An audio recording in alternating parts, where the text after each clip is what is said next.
as soon as it is live. This is the CHRILLCAST Live. I'm Chris. And I'm Andrew. And I'm OBDI. Hey, I'm Nerd Talk Dan, guys. And it's great to have some really great guests today. We always have great guests, but these are some of the greatest guests, especially since it's this week. So with that intro, let's have OBDI tell about his channel. Yeah, so I'm the guy who produces the cartoons for the Bikini Bottom Horror, among other things. But right now we've just been focusing on the Bikini Bottom Horror, trying to get that out. If you notice, a lot of my videos started off with me animating them by myself, but then what happened was I didn't have time because of school, so I started getting a team together. So I don't know if you guys know about Pedro Musa and K Morla Draws. Those guys have been helping me out a great ton with producing all this stuff. And I don't know if you look at the most recent Pokemon video, that one's by K Morla Draws. He asked me to post that for him. He's been working on that. We're almost done with the SpongeBob story. It's almost done. The epilogue is like 2-3 episodes left, and once we finish that, I'm gonna figure out what I'm gonna do next. So we'll see. Maybe Mario, probably more Mario and Luigi. Probably post some music videos, some one-off parodies. I'm working on a Saul Goodman cartoon right now. Really, Saul Goodman, huh? Yeah, because I like that. I love that show. That'd be really interesting. I'd like to see that. Yeah, it's gonna be Saul Goodman defending Thanos in court with She-Hulk as the other attorney. That'd be fantastic. What a crossover. All right. There was a crossover already, though. Did you guys see the Tuco and Thanos thing? I did. That was ridiculous. Oh, it was so well edited too. I was like, oh man, this is seamless. That was a full blown real, like what is it? Real life style animation. Yeah, I saw that one. Yeah. That was really good. My brain is not live action. It was live action. And somebody keyframed it into the other one, which was amazing. Yeah, well, just imagine rotoscoping like every frame to get Tuco to match up, and then you have to add in the Infinity Stones. I was like, oh, that would be awesome. This is not. Right. Yeah, it's got to take so long. And they post like that channel has a bunch of videos just like that. Like, it's not just that one. Somebody spends a lot of time doing that stuff. I saw that whole channel. I'm like, man, this guy's needs to work in movie production. Oh, did it? Or he needs to? Oh, he needs to if he isn't already. I don't know. Oh yeah, I always assumed he must have been some kind of pro, and this was just a side little fun thing he did. Maybe. I'll be honest. Some of the animation I see on YouTube is like better than the CGI I see in like the movies when I go to one. I'm just like, how are these people on YouTube and not producing like films for Disney? Like, you would think you'd be hiring the top of the talent pool, and you go right to YouTube and you see these animators that are just fantastic, and you're like, why is this guy not the one doing the work for Disney? And I'm like, okay, all right.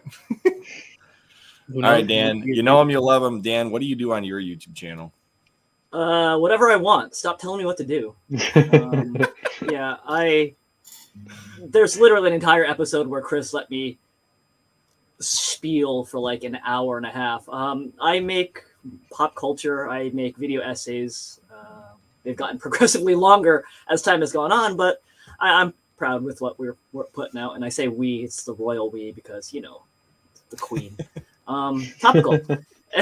Yeah, so my most recent video is about Gundam Wing. I've been keeping it under wraps for ages. Chris had even asked last time I was on. It's doing okay. I'm really happy with how it turned out. But your Gundam one was amazing. I did watch it. I loved Thank it. You. I had so much nostalgia there. Like I listened to the whole thing, and I literally set aside time to like listen and watch, not just listen like I usually do at work. So you really got me there, Dan. Thank you, sir. It was saved in the editing. It's like a Star Wars situation, because I was writing it, and by the end, because it took me like 5 months to write, I was 100% sure this was gonna bomb. I was like, this is the worst script, but I'm already like Suncoast Fallacy. I was like all in. I'm like, screw it. I'm just gonna put it out. And then like this little things that I can make it better. I was like, all right, it turned out okay. It's not my best, but I'm happy with it. I for one, I love when you post, even if I don't know what show you're talking about. I don't know. I never watched the Gundam show, but I love listening to you talk about it. You seem so like passionate about it. Thank you, brother. Well, that's Obdi's always been a oddly strange supporter of me. Like he'll like drop comments all the time, like "I love what you do," and I'm like, "Calm down, man. Calm down. We're good friends." So, You posted some shorts too. I think you used to do that. yeah, I deleted them because shorts was killing my brain, and they weren't good. The ones I was making, at least. So, but I guess shorts just got monetized, like straight up monetized. So. Depends on who you are and what you're producing. So like YouTube had a giant pot of money for shorts, and then randomly they would give it out to like creators who had several videos pop off in the shorts feed. And recently they've changed the way the monetization works. I'm still trying to figure out the finer details because we have a few that have popped off. Like I think we got like 50,000 views on shorts right now. And I'm still trying to figure that whole monetization on shorts out. I have no idea how it works. Yeah, for sure. Obdi, why aren't you making shorts, man? I need to work on that actually. Now that I heard that was happening, I don't even know what I would do. Probably repost like the highlights of the SpongeBob story. Yeah, for sure. Probably do that, but I just haven't had time. It's really hard to keep up with everything that I'm going through right now, like with school. But in December I'll finish, and we'll be going hard in the paint, as they say. You know. you could almost treat shorts like trailers. Yeah. We had actually thought about that. Me and K More Draws, we had talked about that because right now he's trying to do something on his channel. I'm trying to support him. As you see this video, we're thinking like, should I post this video and tell people to go to his channel, or post a short like a trailer? We ultimately went with posting the full video just to get people hooked. Mm-hmm. And it actually worked out. He got a couple hundred subscribers from that. Not too bad. So I got a question for you guys. There is a reason why I invited Dan and Zeke together here today. How do you all know each other? Maybe a good way to break this into the intro question here. Well, I don't know if Dan wants to go, but I think from what I remember, we were I was just part of a small YouTube the small YouTube channel subreddit. I forget if that's what it's called. And then there was a there was a Discord that I joined from that, and then from there I met a whole bunch of YouTubers, you know, like Dan and you guys too. And that's mostly where I know all you guys from. Yeah, that's right. The first time we ever chatted was in that Discord server too, I think, right? Yeah. And then you had come into several of our chats, like without me even realizing you were watching, and then I'd see your name pop. I'm like, oh my gosh, Obdi's in here! Like that's awesome, because I had seen some of your stuff, and actually I found your channel before we even talked through. Do you remember that I'm Sorry John subreddit? Yeah. That like somehow linked me to your channel on YouTube in some strange way, and that's how I found your stuff originally. Yeah, I mean that's pretty much where it came from. I didn't make the comic, by the way. Just a heads up. Right. Somebody else made the comic, and they allowed me to animate for them. The first video I did, I posted it, and it was crazy. Like I had this idea. Like I was just like, if you look at my original history of my channel, I would just make like little parody cartoons of just random stuff, and then out of nowhere, I'm on this I'm Sorry John subreddit, and I see someone say this needs to be animated. I'm like, huh, I could do that. I just started animating like in that same night. I went like because I'm like schizoaffective. Like in this moment, I was manic. I don't know if you guys know what that is. I do about that, but I was manic, so I stayed up the whole night and I just animated it and I posted it. It did well. The second day, I was like, I got like addicted to the views. I was like, oh my god, this is awesome! Like people were actually watching this. Somebody reposted my video, and they got like 20,000 views on my video. I was like, man, I wish that was me. But what they did was they put like Spanish subtitles, so it gave me the idea to make the second video with Spanish subtitles, and that's where I got like a huge following from it. And then I got messaged by the guy who made the original comic, Still in the Simulation, and he had told me to keep going with it. You know, every once in a while I would hop in, I'll go on Patreon and give him some money, you know, support him as well.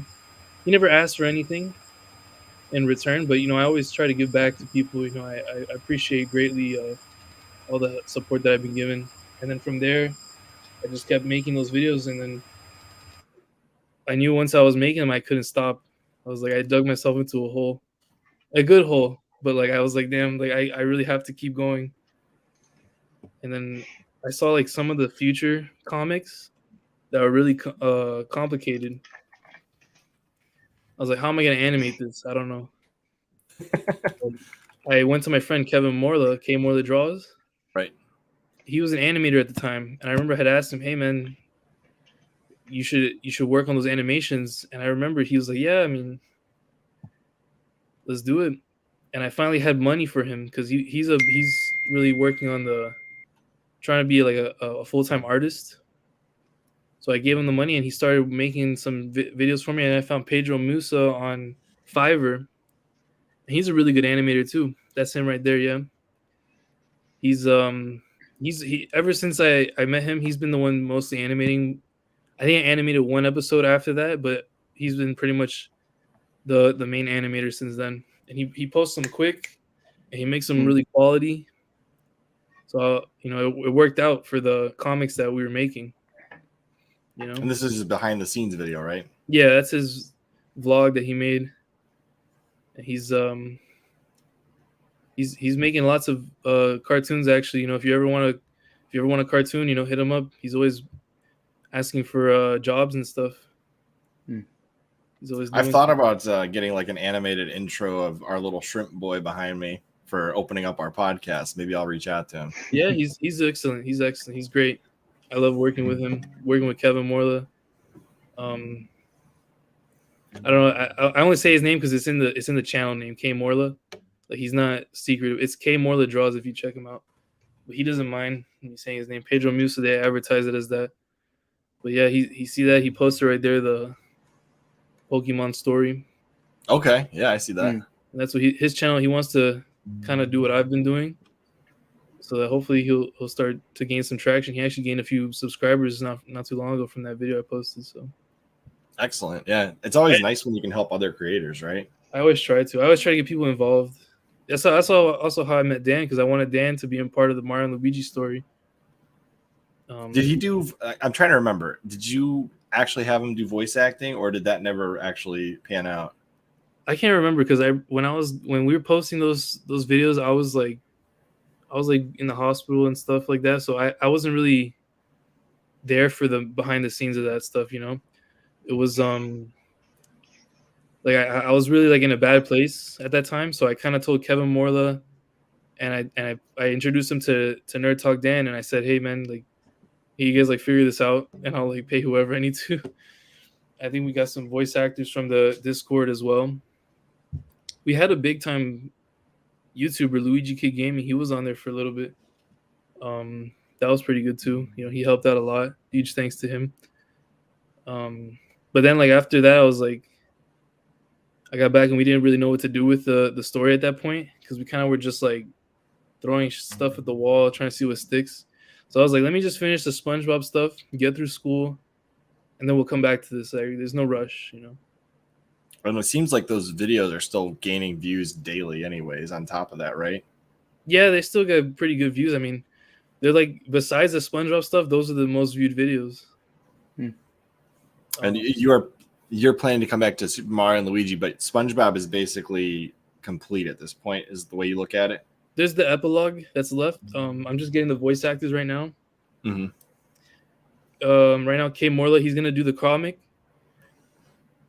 Sorry, I have like hiccups. It's like kind of like how still in the simulation made the Bikini Bottom horror. Kevin Morla wants to be the comic artist for the Mario and Luigi story, so he's been doing the comic book art on Reddit.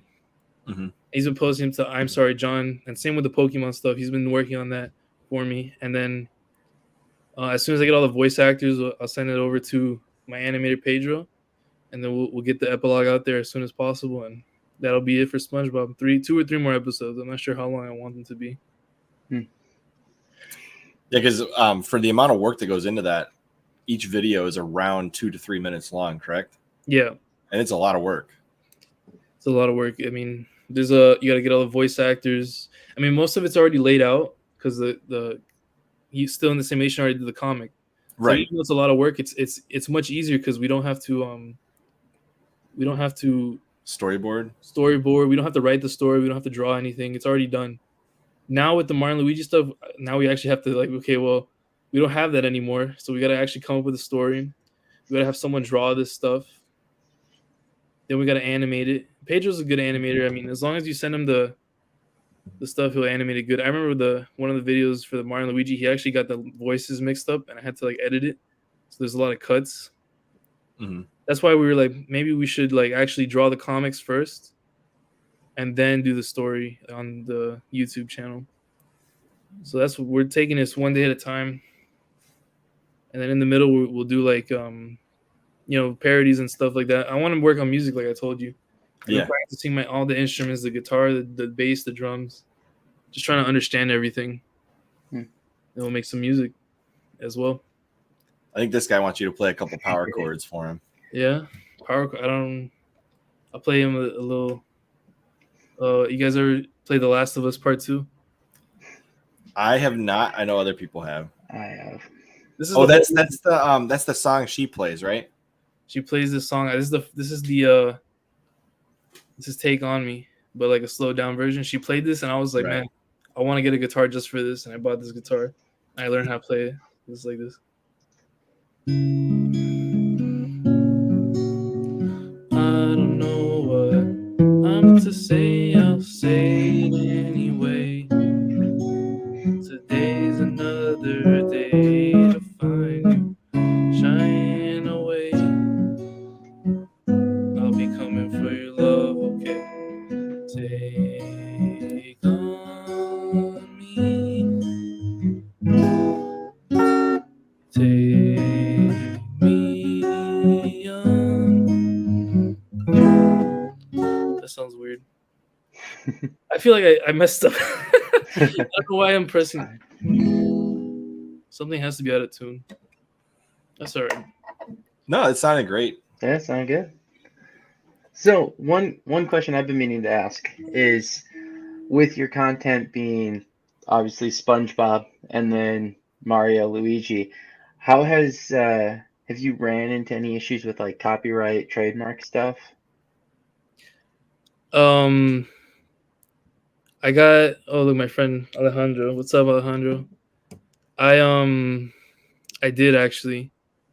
The first video, when I first started it, I wasn't really thinking this far ahead. So I was like, yeah, let me just use some SpongeBob music. And I put some SpongeBob music in there. And they copyrighted me eventually, like after like months. So only the music, but not the imagery?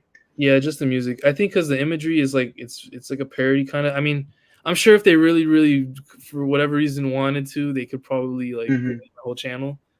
Like I could probably take it to court, be like, this is parody. These characters are not like clearly not the original characters. You know, it's like that Meat Candy video where he had Bugs Bunny. You know, like I don't know if you guys heard about that. Not that I haven't heard that one. Well, I mean, I just look back to like Channel Awesome and like they used to do like the Pikachu stuff like that. You know what I mean? Like they never had any issues using that likeness. That's Channel Awesome's not the best example to use for fair use. That. Just throwing that out because it seems fairly clear he didn't know what fair use was. And fair enough. Just throwing that out there. But I'm just saying, like in general, like when people parody stuff, like for example, we got a copyright strike when I did the Little Mermaid cover I did forever ago, directly from Disney. And I challenged it with some pretty strong legal words, and they actually pulled it because it was parody. I guess somebody noticed it was auto grabbed, and there was like Little Mermaid stuff in the title, so they're like, "Oh, we'll just copyright that." And then as soon as I sent my strongly worded letter, they removed it.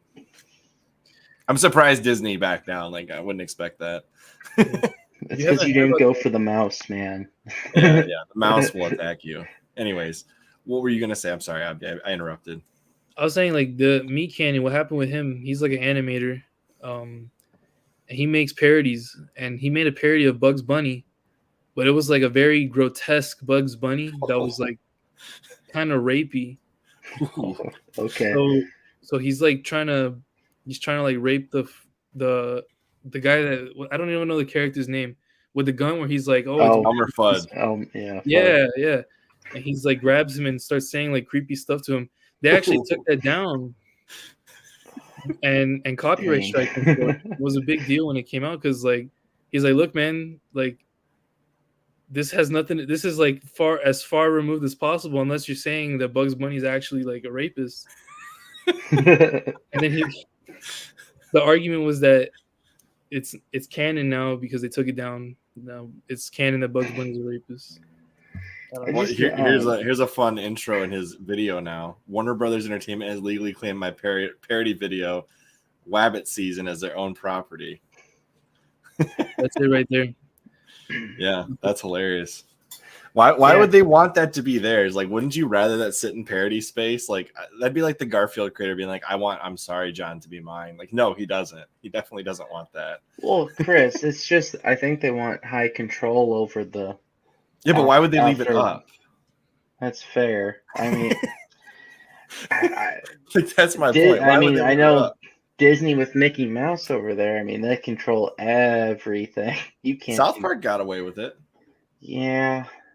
That's South Park, man. Yeah, it's South Park. We're just low level YouTubers. So, Dan, I know you had a comment about copyright. Maybe now is a good time to insert the whatever mistake I almost made you make, or actually did make you make. I don't know what the case is. Oh, you didn't make me make anything, but you put a target on my back in the best meaning of ways. Fortunately, what did I do? So, for people who don't know, copyright has a couple of copyright law in America, in the United States, has a couple of categories or quantifiers to see if you meet fair use, right? One of them is, parody usage. Is it commentary review? These kinds of things are very clear. And I feel like the misconception is that a lot of content on YouTube is default fair use because they haven't been taken down, when it's just a matter of, well, is it feasible to take down billions of videos out there for the company, right? Because in order to prove fair use, you can't just say, this is fair use. The only person, as I understand it, this is not legal advice, fair use has to be, if someone's making a claim that you have violated their copyright and you're saying, it falls into fair use, that's not then between you two to settle. I mean, you can, because they can either give up or you can give in, right? But the only person who can then really decide it if none of you gives is the courts, a jury. So it's really on the court to decide this meets fair use and this doesn't. And then you would take from that precedent, right? So, okay, in previous cases, this particular video, which matches this video, was declared fair use, therefore X, Y, and Z. But a lot of review videos especially, and this is something I had to purposefully take out of my Kenshin video, was to not just do kind of like an episode by episode summary, which a lot of reviews do. So I was kind of doing very similar reviews of movies back then. So what did I say? I did the Terminator one. You remember that? Terminator Dark Fate. And Chris, always a support of mine, he kept going on his videos and he kept writing in my comments, man, I don't even need to see the movie. Why would I need to do that? I can watch your thing. And one of the explicit categories of fair use is, this does not replace the need to see the original thing. I'm like, Chris, I need you to shut the bleep up because you are pinning a target on my back. I'm like taking down all these. Oh, no. So I'm editing stuff out. I'm like, no. This is in no way a replacement for Star Trek Picard and or Terminator and or so I'm like, Chris, you really put me behind here, bro. So fortunately, it all worked out in the end. But what I was trying to say was your summarized version in my book was better than what was there. Yeah, I feel like you need to stop saying that too. Let's all stop saying that the thing that you're making is better and therefore replaces the thing that originally. I think what he was really saying is the actual product sucked. There you go. See, why couldn't he just say that? It's like, I like your thing. This project sucked. See, that's cool, but don't say yes. I don't need to watch it because I have you now, Dan. It's a romantic gesture, Chris. It's like.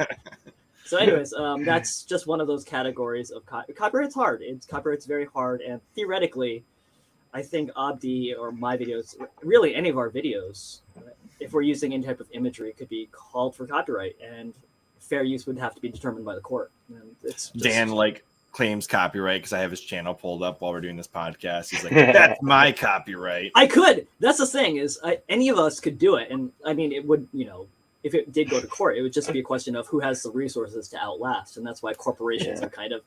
It's frightening. It is actually really scary. So Obdi is a balzer. What's the word? How do you say it? A baller guy. There we go. There you go. Guys, I don't use English that much anymore. Obdi is very brave to do what he does.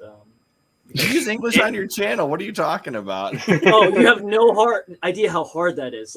Because I write it, right? And you'll notice I use a lot of the same words because I've lost a lot of my English vocabulary. Because of living in Japan, right? Yeah, well, you have to simplify your language when you're using your right. So it's a problem that AVGN had mentioned. He has to use a source, and I feel like I have to start using it more because it'll be like, my opinions on this movie are that I have very strong opinions about this movie, but that's just my opinion. I'm like, why did I say it like that?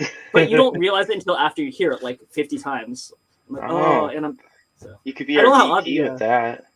See, you're doing better than me, Dan. I've got eight scripted scripts that I'm supposed to record, and every time I go to do it, I'm too embarrassed to do it. So we'll see. See what you just said? Scripted scripts. That would drive me nuts. We have a bot in here.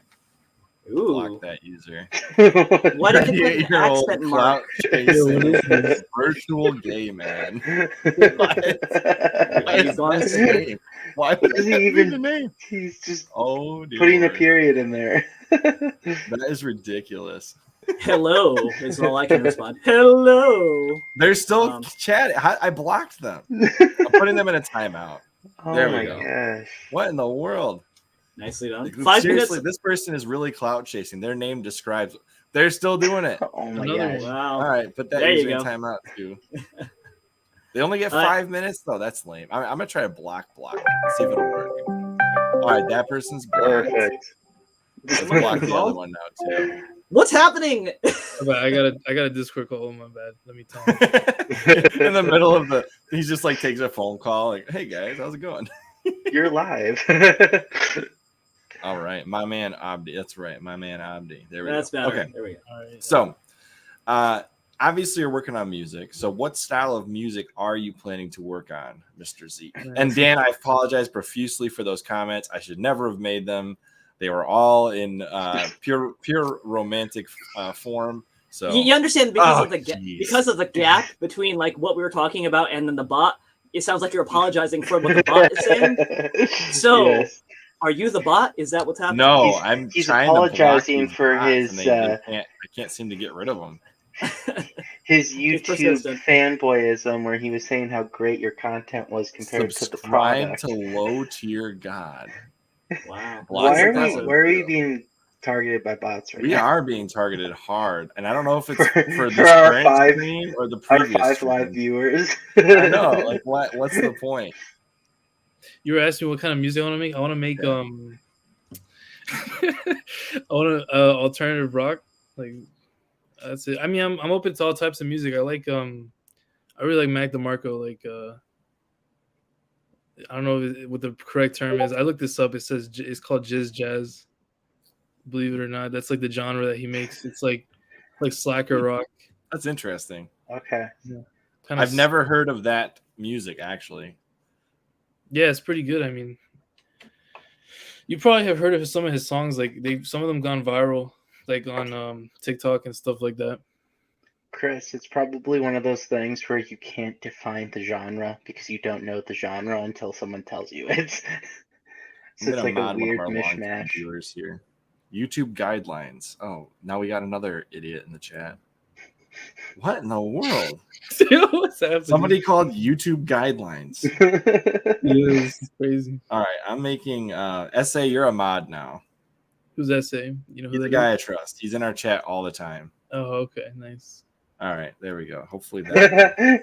Clearly this was a Game of Thrones maneuver. It was a false flag. There we go. And SA now you just gave him power.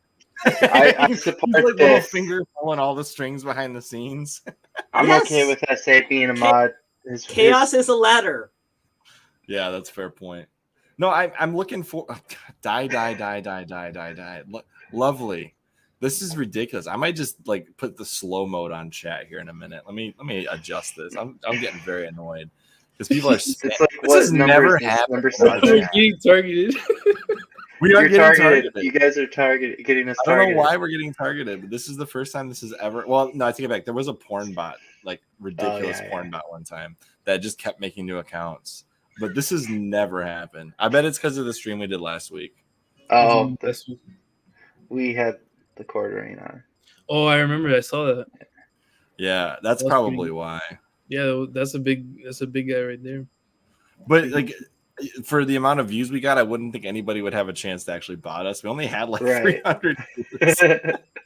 All right, I'm gonna put pretty good for a live stream. I think that's pretty good. I'm gonna put it into Well, it wasn't on. It wasn't while live for that. So no, it was Thomas Papillion. This guy is another one. oh my gosh! I thought, wow, good stuff. SA, you're not doing your job, man. They're ruining everything, bloody bots. All right, it's going to slow mode. It's going to slow mode. Let's put it in star football player, Thomas Papillion. How do you put it in slow mode? I know there's a way to do it. I just can't remember. Who the heck is all right? Well, here we go. Oh, please leave is not a bot. Good. Who is the star football player? I don't know. You'll have to ask somebody else that question. While we're fixing the bots, why doesn't Obda play us another guitar thing if he wants? All right, okay. Let's see. What song do I know? All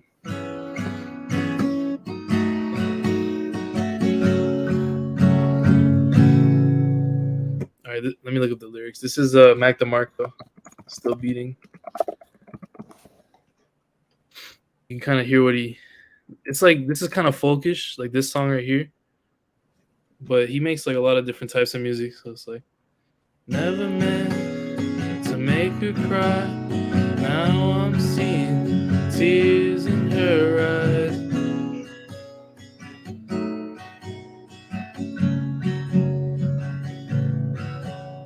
Half and half, make believe. So she thought my heart was on my sleeve.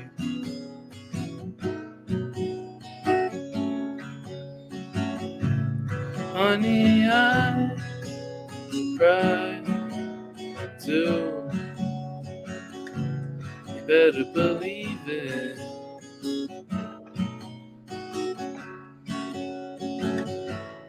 Honey, my heart all right, still beats for you, even though you don't believe it. Good job, Essen. Beating. That was Mac DeMarco. All right. Okay. That was awesome, man. Good job. That was good. That's good. You got some really good rhythm with the guitar. Like I know a lot of people can play guitar, but a lot of people like lose the rhythm when they're strumming because people tend to get faster or slower. But you seem to keep your rhythm really well, and your voice is great with the acoustic guitar. So all props to you. My friend would disagree. I'm like in a group. We're in a band, but he doesn't like it when I say we're in a band. We're in a group, and every time he plays, like, you gotta work on your rhythm, man. Work on your rhythm. So I like it. Like gets into my head, like, okay, don't speed up, don't slow down. It's really one of the hardest things to learn, especially in a group, is keeping your rhythm. I came for the fit. Now I got a job. That's right, SA. You're my mod now. All right, I put it in slow mode. I believe SA can still comment as much as he wants since he's a mod, or he or she. I actually don't know, SA. I shouldn't assume who you are, but SA, thank you. Appreciate it. All right. So back to the interviewing session. Andrew, why don't you go in? You got a question. Yeah, I was just about to ask. So, Obdi, given your content so far has been parody, do you have any plans for more original content, or are you guys still looking at parody? I wanted to make some original content. I have some ideas. So far, the most original thing that's ever came off was like my first video, the Bois, and this other video called Banana Bonanza. It was my attempt at like a little sitcom type of show. It was very like amateurish, but I enjoyed it. I want to make like my own show one day. I just like I said, it's hard to do with the time that I have, Mm-hmm. and it's also like, all this. I know that the SpongeBob and the Mario and Luigi and all those other properties make more views, so it's hard for me to like not want to do that because you get addicted to the views sometimes. Got to yeah. interlace it so you have it where you have the draw, but still have your own thing. That's true. Yeah, I'm still gonna do it eventually. I'm gonna make Mhm. probably more Bonanza episodes, more original stuff. I just, like I said, it's just time. Time is just not where I'd like it to be right now with school. Right. Yeah. So with it being the horror genre that you've been kind of going with the SpongeBob stuff, is that your preferred venue, or do you like have a other style that you want to go with? I like funny stuff. I like to make funny Okay. things, comedy, but I'd like to make like a drama, like a cartoon. I don't know how viable that would be. Okay. Like make like a serious cartoon, like, Right. because like I said, I love Breaking Bad. I love Better Call Saul. When I watch stuff like that, it makes me want to make something like that, the cartoon version. And there's also like a whole lot of like, I don't know if you guys know, like everybody on the internet seems to be like, oh, why is Western animation so like crap? Yeah. And then Japan has like all the best stuff. And I'm like, that's true. That kind of deters me from making like another like cookie cutter Adult Swim Mhm. type show, So Right. I kind of want to maybe make something different because of that. Have you ever considered, in order to pump your own original thing, having like a crossover episode where the Bikini Bottom horror characters appear in your original work for like, say, an episode just for fun? I thought about that, and maybe I will do something like that, but I also don't want to compromise like the story because it's not my story. I'd feel like I get what you're saying. I meant like just something more like something that would be popular to help spike your original content. Probably a be little better bit. the other way, Chris, where Have his he characters appear in has Bikini his Bottom horror. Well, you'd have to yeah. talk to the simulation guy in order to get that to happen, right? I probably just wouldn't like. It's almost done, and I'll probably move away from SpongeBob entirely from that once it's Okay. done. Somebody asked, "How do you do music for Bikini Bottom horror royalty free?" So earlier we had discussed copyright. Actually, the first 2 episodes did not. I used like SpongeBob music, and it got copyrighted. So after that, it's all royalty free. I go on YouTube, and there's like music for YouTube. Yeah, that's where I get all the music. Have you ever thought about getting into Halo with animation? No, I've never been too big on Halo because when I was a kid, I had a PS3. Fair. Yes. And I like Halo. I played Halo Infinite, but like I did have an Xbox for a period of time and I played it, but it was never like my big thing. I was always into like PlayStation titles like Infamous. Yeah, Infamous is amazing. That would be a good one. Dude, I would watch the heck out of an Infamous comic. So what you missed though in Chris's comment was his secret motivation. He really hated the Halo TV series, so he just wants anything else to replace that stain in his memory. Well, no, there's a really great Halo Legends anime. Have you heard of this, Andrew? No. It's an animated Halo show. It's like practically Dragon Ball Z with Halo characters, and it's officially canon. It's about like a bunch of side stories to the Halo universe. It was really well done a couple years back, and it was actually sponsored by Microsoft. I think published by Microsoft even. It was really cool. But that's what I was saying. Halo sucks worse than Halo. No, the answer is not here. He would be advocating for SA to lose his mod powers. No, he's pretty upset about Infinite too. The whole situation kind of sucks. But I don't want to side story Zeke and Obdi stuff. You're the same person. I don't know why you said two different people there, but yeah, I think that you could really jump into any animation. I know that SpongeBob is one of the most popular franchises on the internet as far as animation goes, especially in the Western side of the world. But I know you got Mario going on, and you said you've got other plans, potentially music. I know you're working on music. You're just not sure if you're going to animate it or not yet, correct? No, I'm going to definitely animate it. I'm not like, I've made some songs, but I'm not at the point where I'm like, okay, I like this so much that I'm ready to release it. Like, I'm still working on my music theory. I have a book that I'm reading, the guitar music Theory for Dummies or whatever. I'm reading that, and I want to get a guitar teacher. Obviously, after school's done, I'll have more time for that, and then really get into like the bass guitar, because I kind of know the guitar a little bit, but the bass is something that I'm not familiar with. I have one I just bought recently.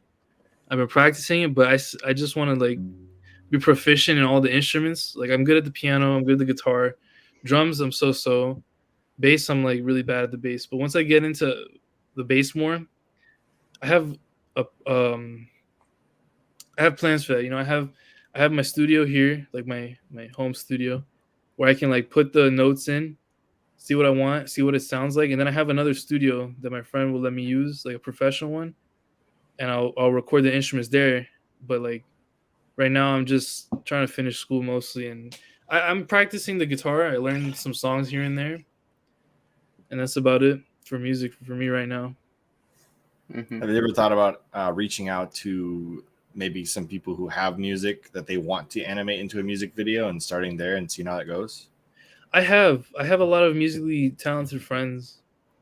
Some of them have appeared in my videos as voice actors, but nothing's ever came off the ground with that. I mean, like everybody that wants to make music, it's they're going through the same thing, you know, time. It's like how do you find time for this? You know, like I have a friend in Chicago. He has a bunch of synthesizers. He has a whole basement studio, and we were working on music for a long time, but then eventually he got a girlfriend, and he got a promotion at his job, and we just sort of like that kind of died out. That's the classic band killer. He got a girlfriend and girlfriend.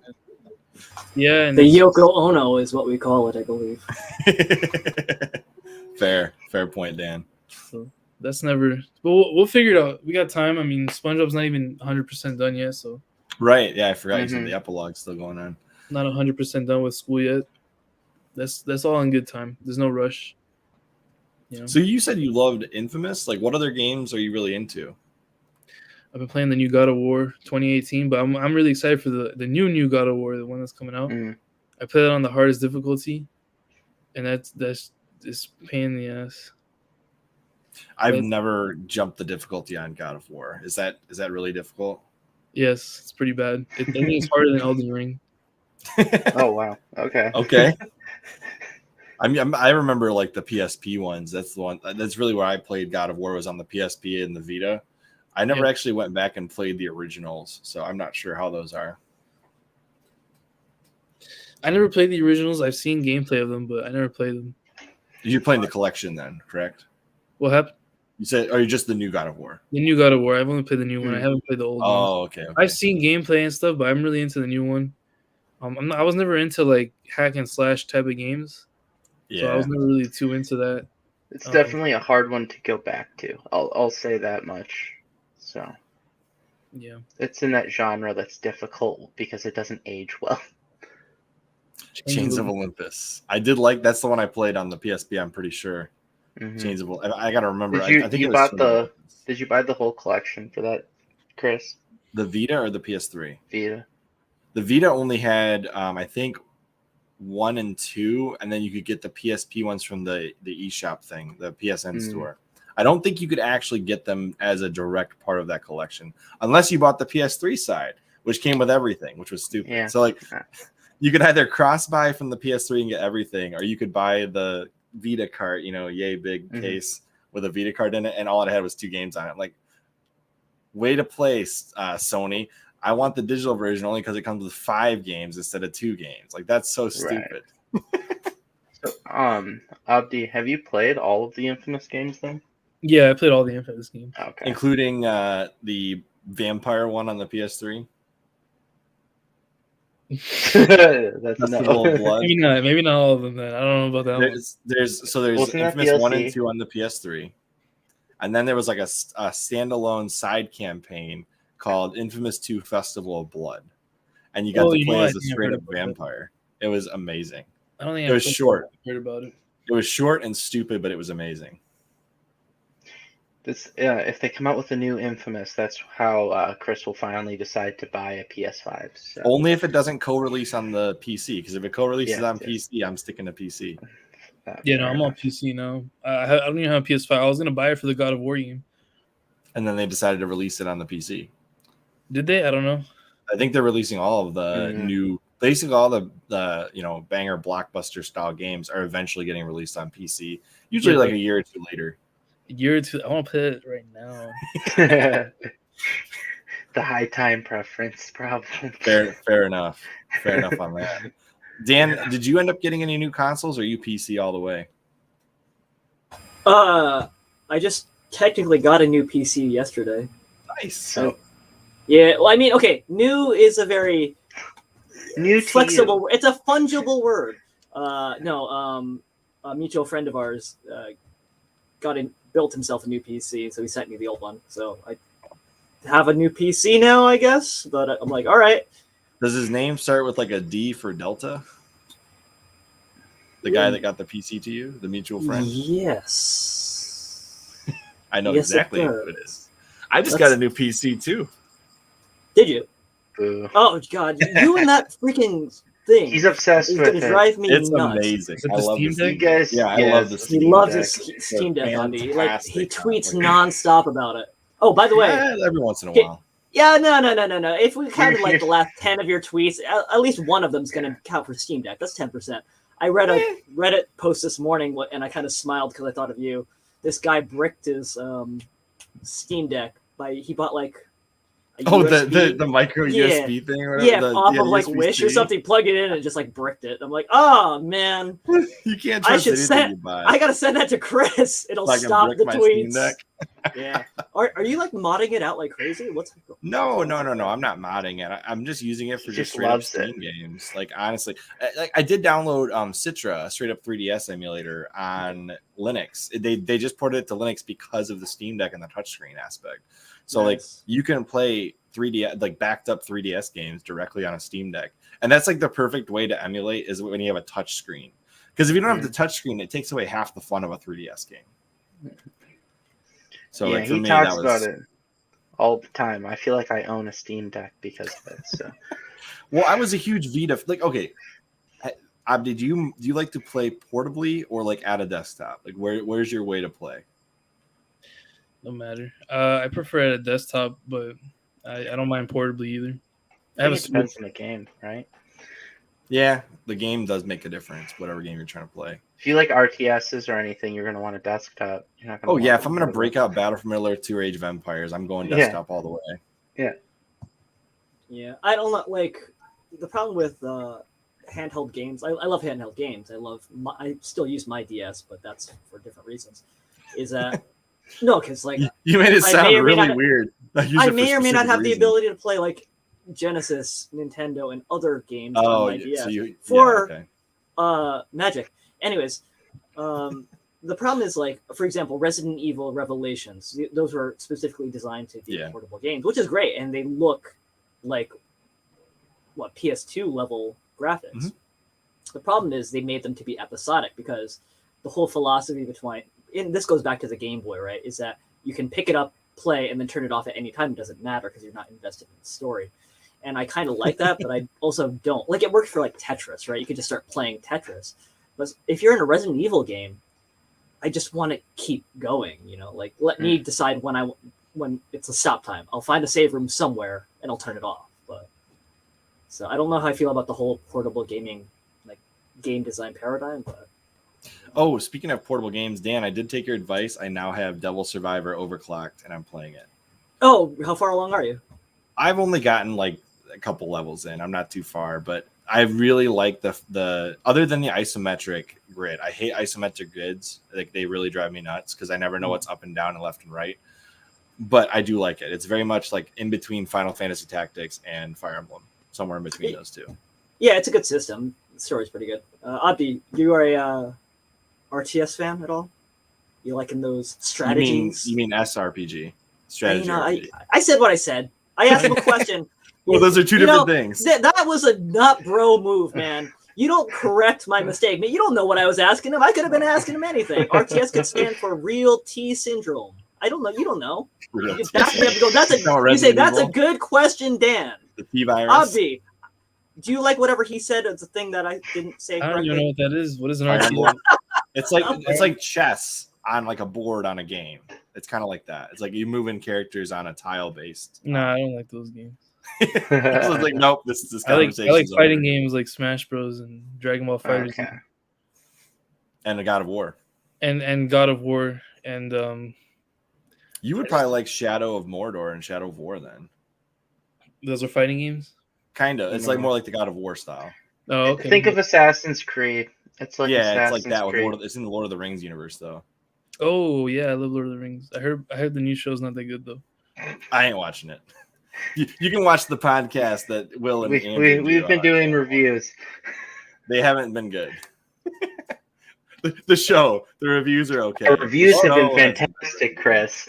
All I watch the show sucks. The reviews are so good, I don't need to watch the show. They almost replace it. Chris and Andrew and Will. He's like, take that, Chris. I'm going to tank your channel. We don't get into that much detail. It's mostly critiques. Yeah, they basically just talk about like character writing and that kind of stuff. So, with that being said, with the storyboarding you're doing now, Obdi, obviously you guys are going for a more original, more your own style thing. And you said you're kind of getting away from the parody. What would be a show similar to what you want to do? Probably something about my life, like with my friends, like something grounded in reality, kind of like a Seinfeld, but like not like too grounded in reality. Like obviously we're animated, so we gotta have like some goofy characters, you know. But like something kind of grounded, like in that sense. Like it's like. So are you thinking something in the style of like The Simpsons or South Park? Oh, I love South Park. Or even like BoJack Horseman. Probably more like BoJack Horseman. All right. Something like that, because it's like you're gonna hire the guy that voices Archer, right? We don't have that kind of budget. I was joking. Oh no, that's Bob's Burger. He just loves the script that much. That's why he'll do it. Maybe. I mean, I like to. I used to make cartoons like based off of me and my friends.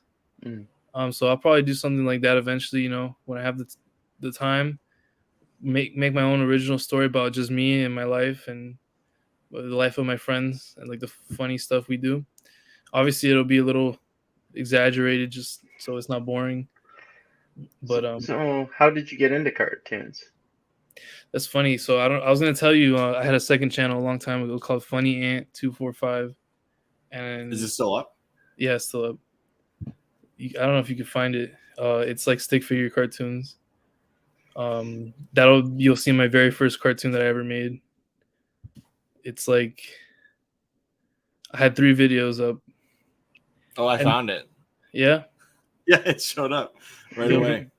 That's not what I wanted. That's what I wanted. There. One of them blew up. One of them got a bunch of views. Yeah, about almost 9,000. Yeah, I didn't even. It probably has a bunch of dislikes though, because it. Why do you say that?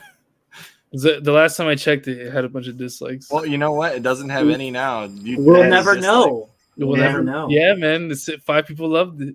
6 people. 6 people now. So it was like the same vein as like Stick Wars back in the day. Do you remember that? Oh, I used to love playing all the stick figure games on stickfigurepage.com. No, Stick Wars was like a parody of Star Wars. Oh. Did you remember that? There was some really great one-liners in it too. Like somewhere in the middle, they had like the Obi-Wan stick figure going up. You know that scene where he's like, "You will change your life and you'll go do something else," to that guy that's trying to offer him the death sticks. Well, instead they like changed it to like, "You want to buy some death sticks?" And he goes, "Go kill yourself," or something like that. And the guy just runs out. It's like stick humor, you know. So it was ridiculous. I think that was back on not ModDB. That was a thing too. What's that big Newgrounds? But it wasn't that one. It was E-bombs. No, it was the other one. Like mid something. Jeez, what was it called? It had its own animation channel. It wasn't Jib Jab either. It was gosh, what was it called? It might have been Newgrounds eventually, but it was before Newgrounds even. Because I watched this in like 2002 or 2003 back. You mean the golden era of the internet? The open internet when it was still extremely open. 2000 and 2010. Before corporations took over the internet. back when stick figure things actually were a large portion of the internet. Right, exactly. Yeah, when Flash animation was king. Stickdeath.com, I think, is still up. And that channel, Yeah. oh man, that had me in stitches. I just I'm gonna have remember to all look up those that website. all those websites for gaming, just like little computer games for the web. Long story short, so you've had a YouTube channel for a very long time, just kind of like how I have, because I've had many channels over the years. I had one that had like jackass style videos with me and my friends just doing all kinds of stunts on the internet. Like legit, there was a channel where I would do stunts back in like 2008. So like you've been on YouTube about as long as I have, if not longer. Pretty much. I mean, my OBDI channel is like 4 years old, but this one, obviously, you can see has been since 2008. So if you count that, probably even longer. It's been a long time. But I didn't really. I kind of forgot about this, to be honest. When I started my channel, what inspired me to continue animation after all these years, because you can see like it's been a few years between this channel and my new channel. Mm-hmm. I was actually doing an internship at the University of Pennsylvania for some, what's it called? I was doing like an experiment where my job was to draw the outline of people's back fats, and we were trying to see like how back fat affects heart failure. Obviously, I didn't know the full details of what's going on because that could affect the outcome of it. But I played all of them, like all the drawings in a row, and I was like, oh, this looks like an animation. So I went home and I started animating. That was the origin? That was the origin of my OBDI channel. The origin story is back fat? That's either the best origin story or the worst origin story. And the fact that I don't know which is so unique, I can't even explain it. I love it. All I know is that needs to be a nickname of a character in one of your animations. Just call it instead of back fat, call him fat back.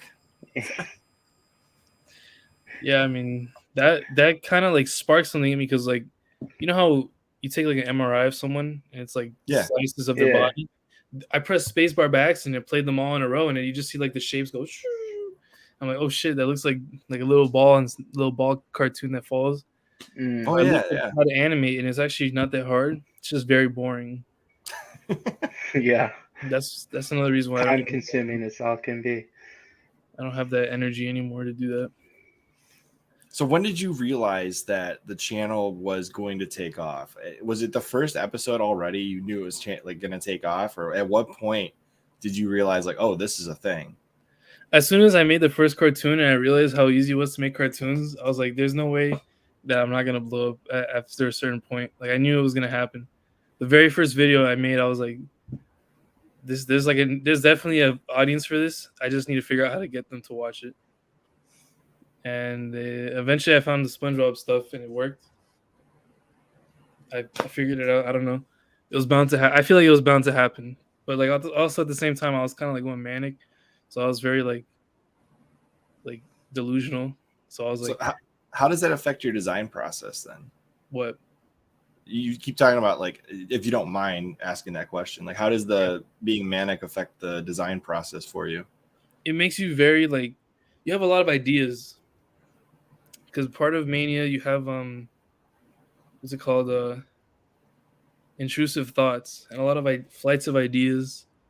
So that's why like you hear a lot of people like Kanye West say, "Oh, I don't take my meds because it makes me more creative." And in a way, I can see that, but at the same time, it's like I think that's also kind of bullshit.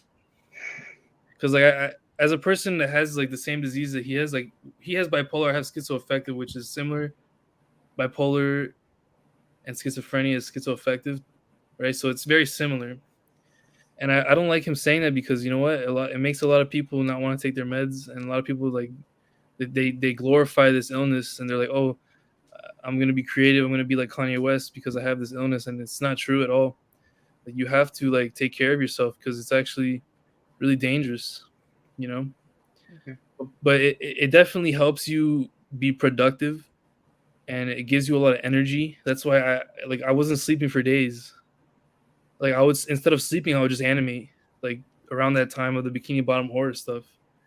And then early in the early on, I would do a lot of like weed and stuff. So I would kind of like I felt like that kind of like affected my mind a little bit. So like if you see like some of the older stuff, it's kind of like raunchy because I was very like goofy at that time. Like I wouldn't make the same stuff now, but I leave them up. I like to show people where I've been through, like where I came from. Hmm. I wouldn't make the same jokes now that I would before, but if you ever want to go back and look at some of those ones, that's fine too. But now it's mostly just SpongeBob. Now I don't. It's like a formula, so I don't have to put too much effort. Um, it's definitely not as easy as it used to be though. Because what happens is when you take medication, it kind of like makes you like normal, you know. Kind of Which mellows a little bit. yeah, it's you're not any different than a normal human. But like when you have those racing thoughts and all these ideas, you just want to get them out there. Hmm. I'm like I would stay awake. I have to do this. I have to do this right now. I have to make this cartoon. And then before you know it, it's like 7 days you haven't slept and you're talking to like the fire hydrant outside.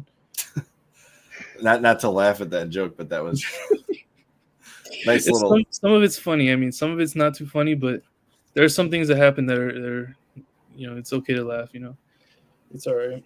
It's a very serious illness, though. I wish more people knew about it. That's why I'm not afraid to talk about it, because I know a lot of people, they stigmatize it, like they don't say this, don't tell people that, because then they're gonna think you're this or that.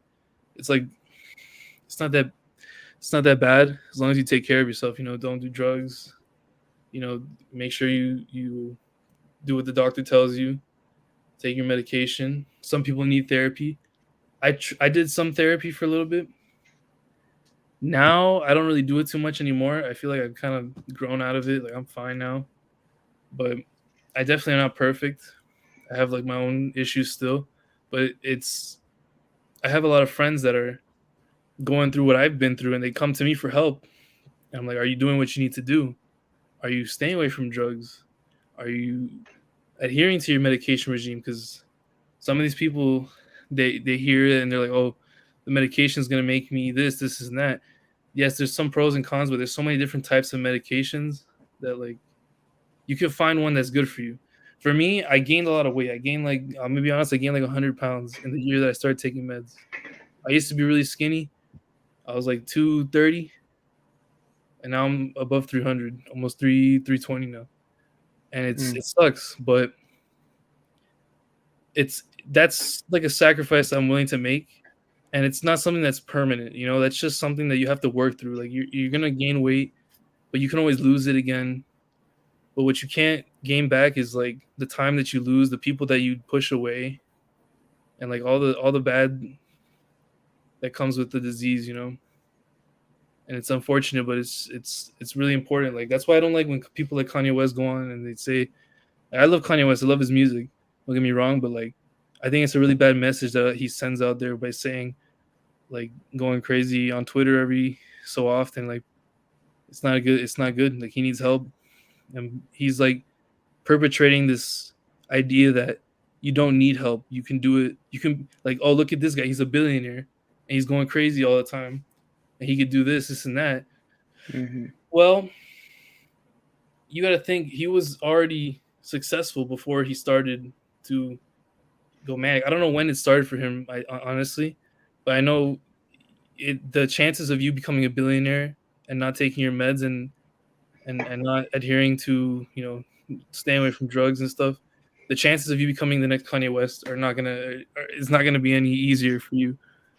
So because like I know that stress can really induce these things. Like if you're already your body is geared towards potentially having that happen to you, you add stress on top of that, you can easily slip into that state of mind. And then for some people, it can become a permanent thing. And for some people, it's more of a temporary thing. But you're right. Getting the right help at the right time is the most important thing you can do. I 100% agree with that. Definitely reach out to somebody you trust when you need that kind of help. Mm-hmm. It's definitely one of those things where it can happen at any time due to some sort of a trigger, be it drugs or, like you said, stress or traumatic experiences.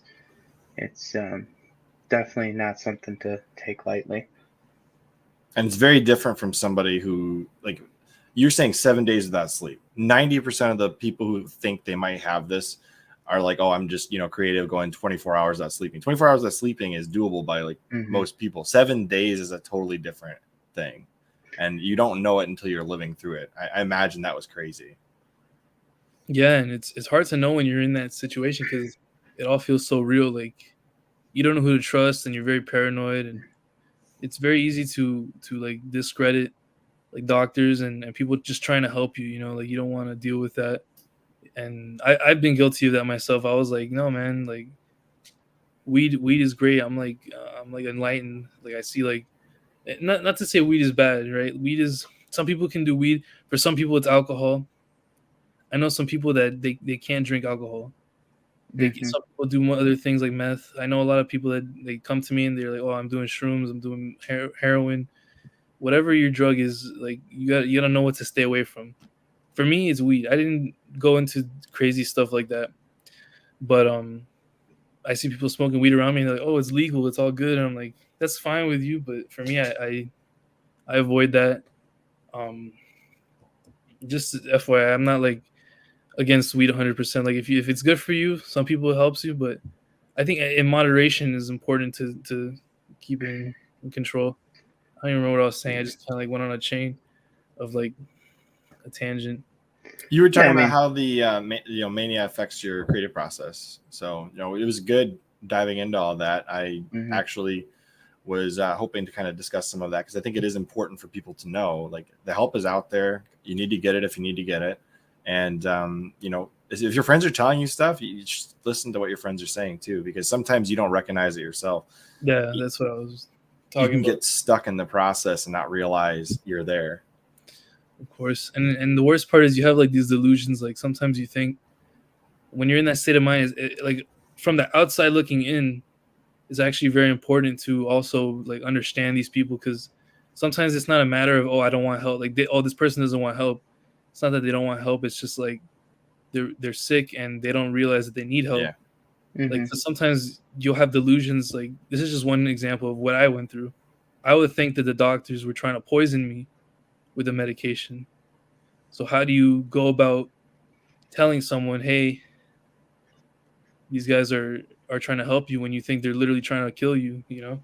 It's I've heard from some people that when they got their medication and then all of a sudden their brain like kind of mellowed out, they stopped having all these creative ideas. They're like, oh my gosh, this is poison. Like exactly what you're saying. I've heard that before from other people who have had that exact situation.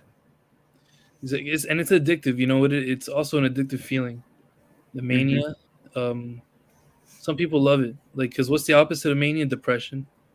Yeah. So nobody wants depression. Nobody wants that. But when mania becomes to a point, like, yeah, you can be hypomanic. Yeah, I feel good. I'm very energetic. I'm working out a lot. I'm getting everything done. But then it gets to a point where it gets out of control. Once it's out of control, now you're at the point of no return. Like now you're gonna get Baker acted. Now you're gonna well, I don't know if they have the Baker Act in other states, but in Florida, what happens is they put you in the hospital against your will. It's not like against your will, but it's like it kind of is like you need to go to the hospital. Like you're a danger to yourself and others, and you're spending all your money, among other things. I remember I would buy my friend like a $500 speaker. I'll buy my friend a $500 guitar. I was just spending money left and right. And you get hypersexual too. You say nasty things to people, and that's probably one of the most not well-known symptoms that people don't really bring up is the hypersexuality. Like because nobody likes to talk about it. They don't even talk about it in the psych ward too much. The doctors, they don't bring it up. But if you read, there are some books that talk about it. There are some videos on YouTube that talk about it because a lot of people are ashamed of that. The hypersexuality, but it's true. Like you won't be yourself. And once you lose yourself, a lot of bad things happen. You lose a lot of people, a lot of destructive. You're going to lose a lot of money. You might lose your career. Your family might give up on you. That's why a lot of homeless people are like that, are schizophrenic and bipolar and all the other types of things. That's why I'm grateful that I have my family that take care of me, They didn't let me get to that point. That's I'm very happy that you are in a state that you're at right now where you can recognize all of these things that had happened and you see it as a positive that you've got the help you need. You're in a good place. You're producing content. You're going to be like, you have turned it around from whatever you're telling me before. It's very difficult to do that. It's really awesome to hear that you were able to get through all of that. Mm-hmm. Thank you. Someone here said they depressed after they lost their mom, but the family helped them continue. That's really good. I'm glad to hear that. I can honestly say, like, there's a lot of addiction that runs in my family, specifically gambling, and that is very damaging. So, like, I haven't even stepped in a casino in my entire life because I know how damaging that could be. It's the rush, man. That's usually the addiction. I'm assuming. Oh yeah, no, 100%. Based on the way you're describing being manic, it's just a constant rush, right? So, Mm-hmm. And then you talked about the weight gain since the meds and stuff. Were you just also forgetting to eat too when you were manic? I know you were losing out on sleep, but was that also a eating thing too? Well, I've always been like an in shape person. I was always like, when I was in high school, like around 11th grade, I started going to the gym. I started going to the gym like in 10th grade. I started eating healthy in 11th grade. I got really good shape throughout my college years, and I went to UF for a little bit at University of Florida, and I was very in shape. So I always kind of stayed that way. And then the first episode that I ever had, I gained like 100 pounds, and then they took me off the meds. They said I was fine as long as I stay away from weed. They hadn't diagnosed me with anything yet. So sometimes it happens where if you're doing drugs and stuff, they'll diagnose you with drug-induced psychosis. Mm-hmm. But then it turns out that it wasn't that. It was mostly I just had this disease that they didn't realize until they realized I wasn't on any drugs. And so I had lost all the weight. Then I go into a second episode, they put me on meds again, and I gain it all back. So it's not really that I was forgetting to eat, but being manic and having all that energy definitely makes you work out a lot. Like, helps with working out a lot. I would run like 8 miles every day. Okay. I would be like, what do I do? What do I do? I need to get all this energy out of me. I'll just go run. Do a lot of cardio. Mm-hmm. Endless energy, basically. And that, exercise is really important too. For depression, for anything, because it's good for your mental. I still work out. I just eat bad.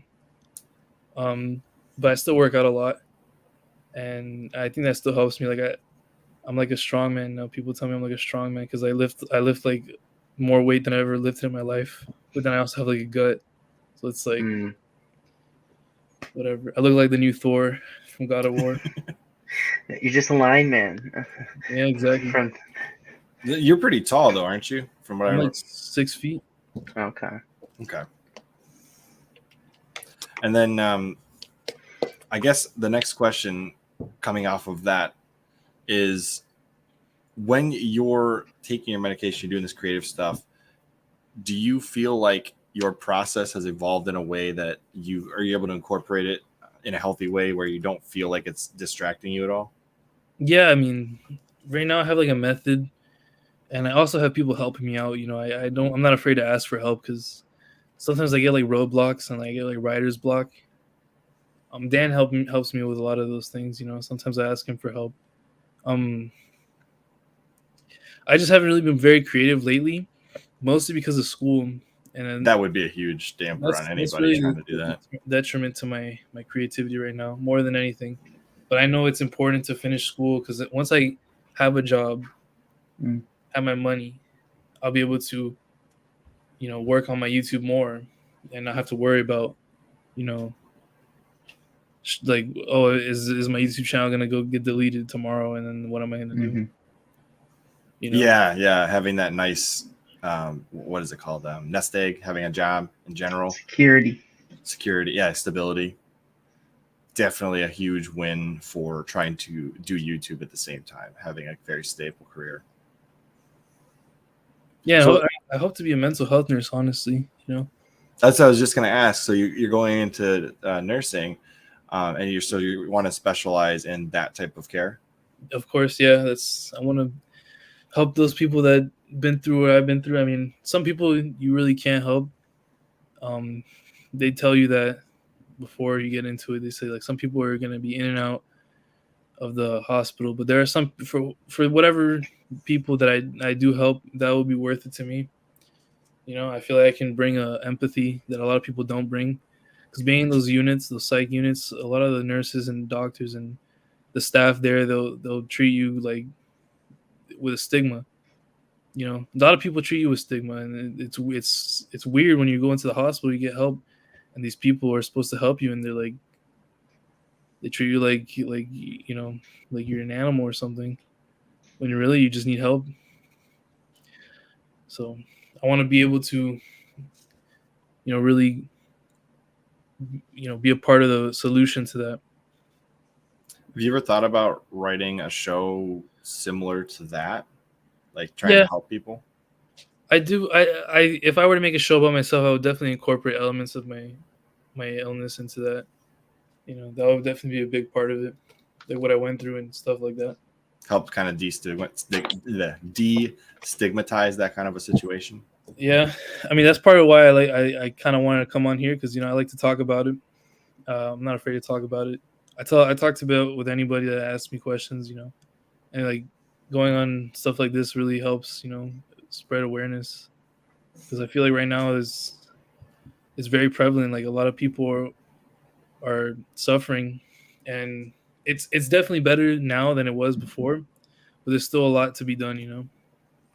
Oh yeah, and probably over the last 2 years, there's been a decent amount of stress applied upon people just because of everything that's been going on, and with situations that were created over the course of the pandemic, I'm sure a lot more mental illness has been caught at this point, like recognized at the very least, and those people probably would appreciate hearing this to help them to decide what to do.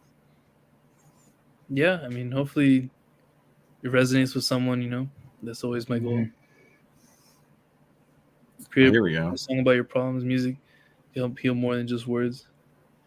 Yeah, I mean, I definitely want to make some music. I made some music about that before. I just haven't been comfortable enough to release it yet, but we'll get there. Make songs about it. I always tried, like when I was struggling when I was younger, I always tried to write music that was like about the situations I was going through, but vague enough that it could be applied to other people. That's a good idea, yeah. Because I feel like it's too specific to me sometimes. Mm-hmm. Yeah, that was a trap I used to fall in. Like nobody else is gonna relate to this because it's just what I'm going through. So I would try to like make it more vague. Mm-hmm. There was an artist that I listened to recently that went through some kind of an episode and built a song, and it just blew up a year after he released it. I'm not sure if you heard of the guy Talk. Have you heard of him? No. What is his name? Talk. Literally, his name's just Talk. On Instagram, he's I Am Talk. But he's a really interesting guy. He always has dresses up in a way that he's getting attention for the way he dresses up. Let's just put it that way. But he wrote a song called "Runaway to Mars."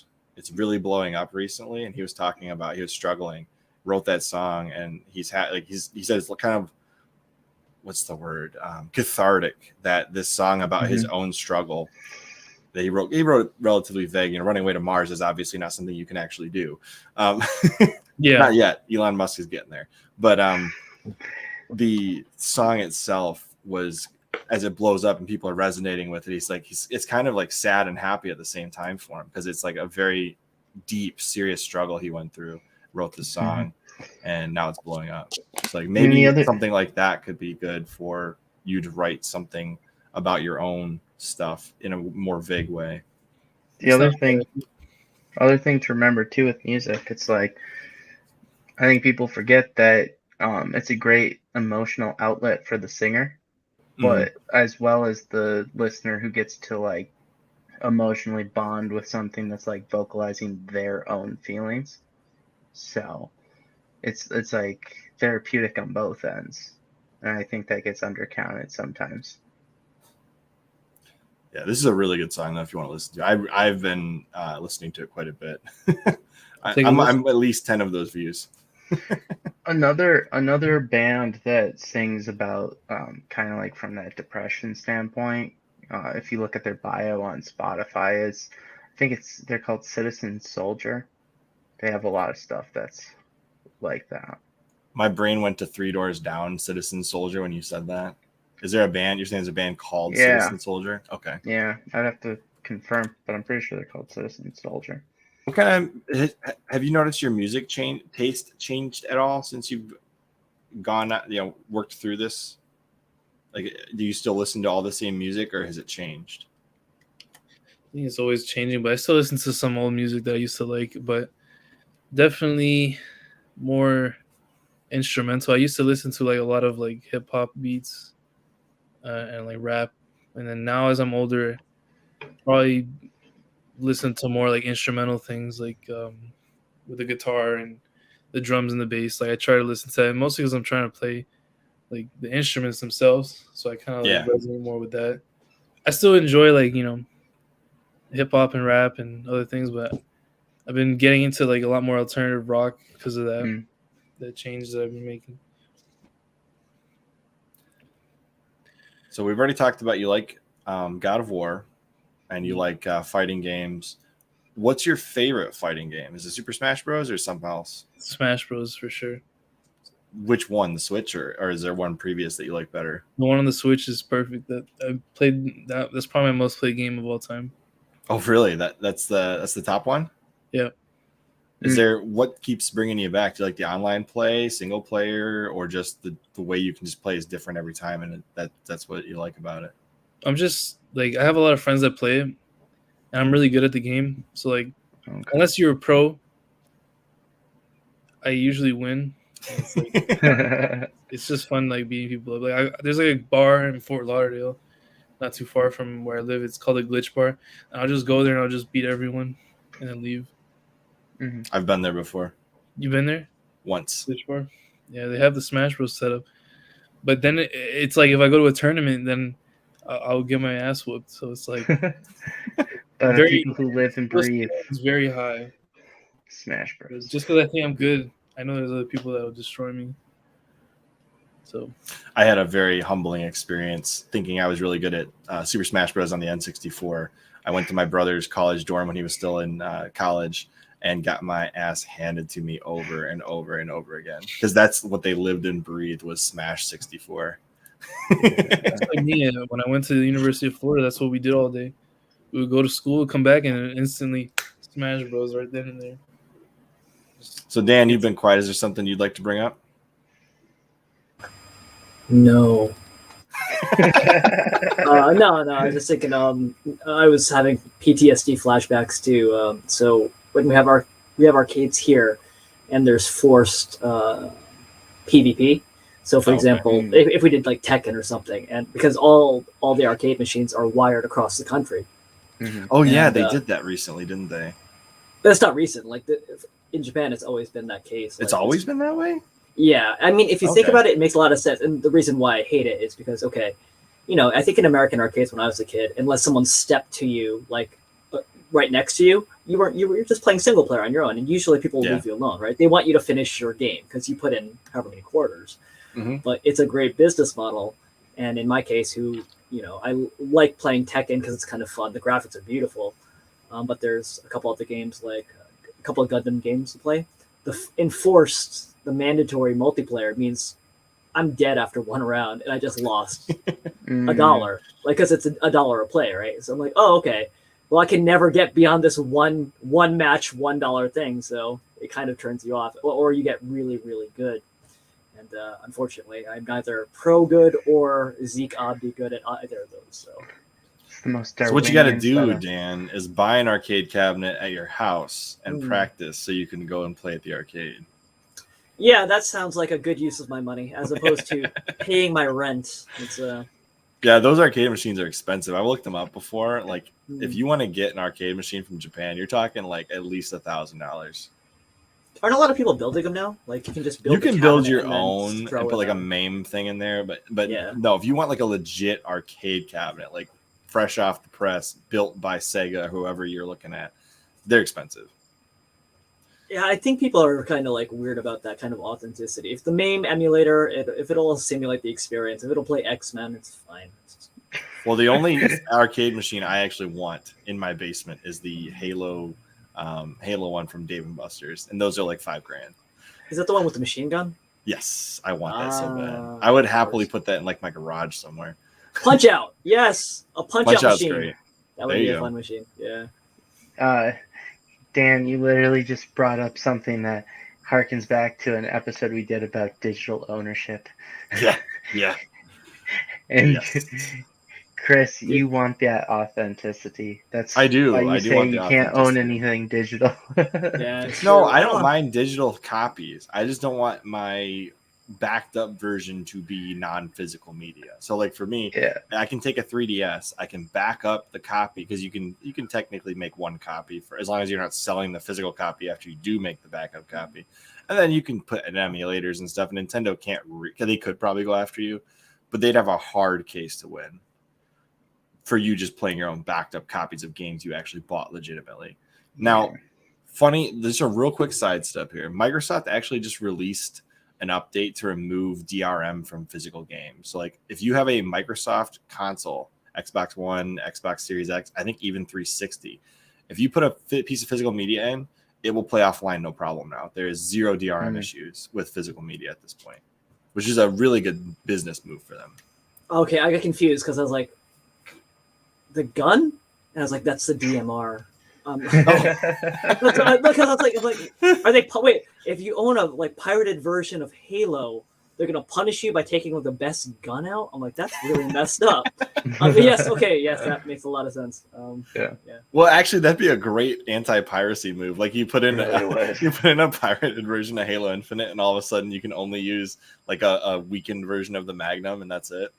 Apparently, a couple of old school games used to do that. They like it could detect whether or not it was a pirated version, and then something critical to the game ending would just be gone. So I think, for example, Spyro, if you had a pirated version of Spyro and you finished the game, it would delete your save file, like specifically just delete that save file over and over and over again until you got to the end. And then if you actually managed to finish the game, it would basically destroy your PlayStation. see, but like, is that a step too far? Like, are they allowed to? I think your memory card would property. get wiped. I think it would just wipe your memory card. But still, as long as they don't brick you, right? Who wants? Back in the 90s, you can't back up your memory card unless you got like two of them. So like, imagine you finish the pirated version of Spyro, and then all of a sudden, like your memory card's wiped. Like that's taking years off your life of gaming. Weren't they bricking 3DSs though? Like if they detected big, man. Yeah, that's true. You only had a few. You games usually had like 4. What was your first console, Obdi? GameCube. Okay. That was your first? Yeah. Jesus Christ. Why? That was my third. That was my third. Maybe fourth. Yes. NES guy. I had an NES first. My uncle gave us his NES, but I was older to the point where like the Super Nintendo was already out when I got my NES. Okay, so like I guess I it was like a secondhand thing. That was technically my first console. My sisters had a SNES. My uncle had an NES. I had both concurrently around the same time. I had a Game Boy, if that counts. That counts. That's like 90s. Well, wait, Game Boy or Game Boy Color? There's only like a 3-year difference between. Well, no, I guess it's more than that. But it's still Game Boy Advanced SP. Oh, my God. 2001, I think. Stop it. I'm only so old. Even later. Wait, and your first console was a GameCube? Yeah. He says 23. That makes sense. Yeah. 23 years. That's only 99, dude. Like he'd have to. The GameCube. No, I'm trying like to think 03. of. Yeah, I'm trying to think of the GameCube. He would have been like 4 cycle. when the GameCube came out. I was just trying to think of the GameCube's life cycle. It wasn't very long. It was like 2003 to 2007. Maybe I know, but was like some bangers. Actually, you know what? I think GameCube hit out in 2001. Ooh, that's a good I got to think about this now. GameCube. It might have been 01. I remember my dad got me that Game Boy. I was like, what the fuck? This is a little crazy. They wouldn't let me play that shit on the weekdays. Well, how about all the console games that they tried to port to the Game Boy Advance? Like they were putting like 3D games on a Game Boy Advance, and you're like, this is not supposed to be on this console. Like, there's no way this should run. Well, so what's the final verdict, Dan? When did the GameCube come out? 2001. You nailed it. Okay, I was right. All right, I thought that was right. So if you have a launch GameCube, I will tell you this: if you have a launch GameCube, there is a port on the bottom called Serial Port 2. Only launch GameCubes have it. Even like the Rev 1s that came out a little later don't have this port. There's a little like $15 reader that you can put in the bottom and back up all your discs to it.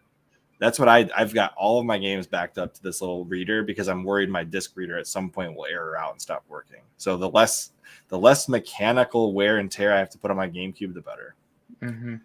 But there's a little, it's like $15, and then you just need like a hacked GameCube memory card, and you can activate it on boot up essentially, and then you can play all your games off an SD card. Super useful. I've been doing that for several months now since I got mine. I lost my GameCube in the Psychosis episode. Oh, okay. Well, we can find you one cheap though. I mean, they are not that GameCube's one. expensive. Yeah. But if you want to get the first, so people have realized the first revision is actually worth more money because of that SD card reader with the serial port. So you're probably like $50-$60 for one of those. That's right. I can't you get like an emulator? You could emulate on GameCube. You can definitely do that. I just prefer not to. That's because I've still got all my old. I've got all my old stuff. Like I don't need to emulate. Like if there's a system that I don't own, that would be the only time I would consider emulation, and that would only be to test the games, not to actually own them in that aspect. I would be like, okay, do I want to buy an Atari Jaguar? Let's try some of these games out. All right, I hate it. I ain't going on eBay and finding one of these things. Like that's kind of how I use emulation, is to decide if I'm going to buy a game or not. Sega Genesis. That's what classic system, maybe. You can play that on your Switch now, so like there's no point in going back and buying one of those. Unless you really like the Genesis controller, and then you can get one of those wireless for the Switch. Chris, you have your Steam Deck. Why do you need anything else? That's You're asking the same question my wife's asking, and I don't like it. Yeah, well, you should stop talking about how amazing and replaces everything it is, because she's smart. She's gonna. No, it replaces modern consoles. It does not replace my. So you never have to buy a new thing ever again. Unless Infamous only comes to the PlayStation 5, then I will consider it.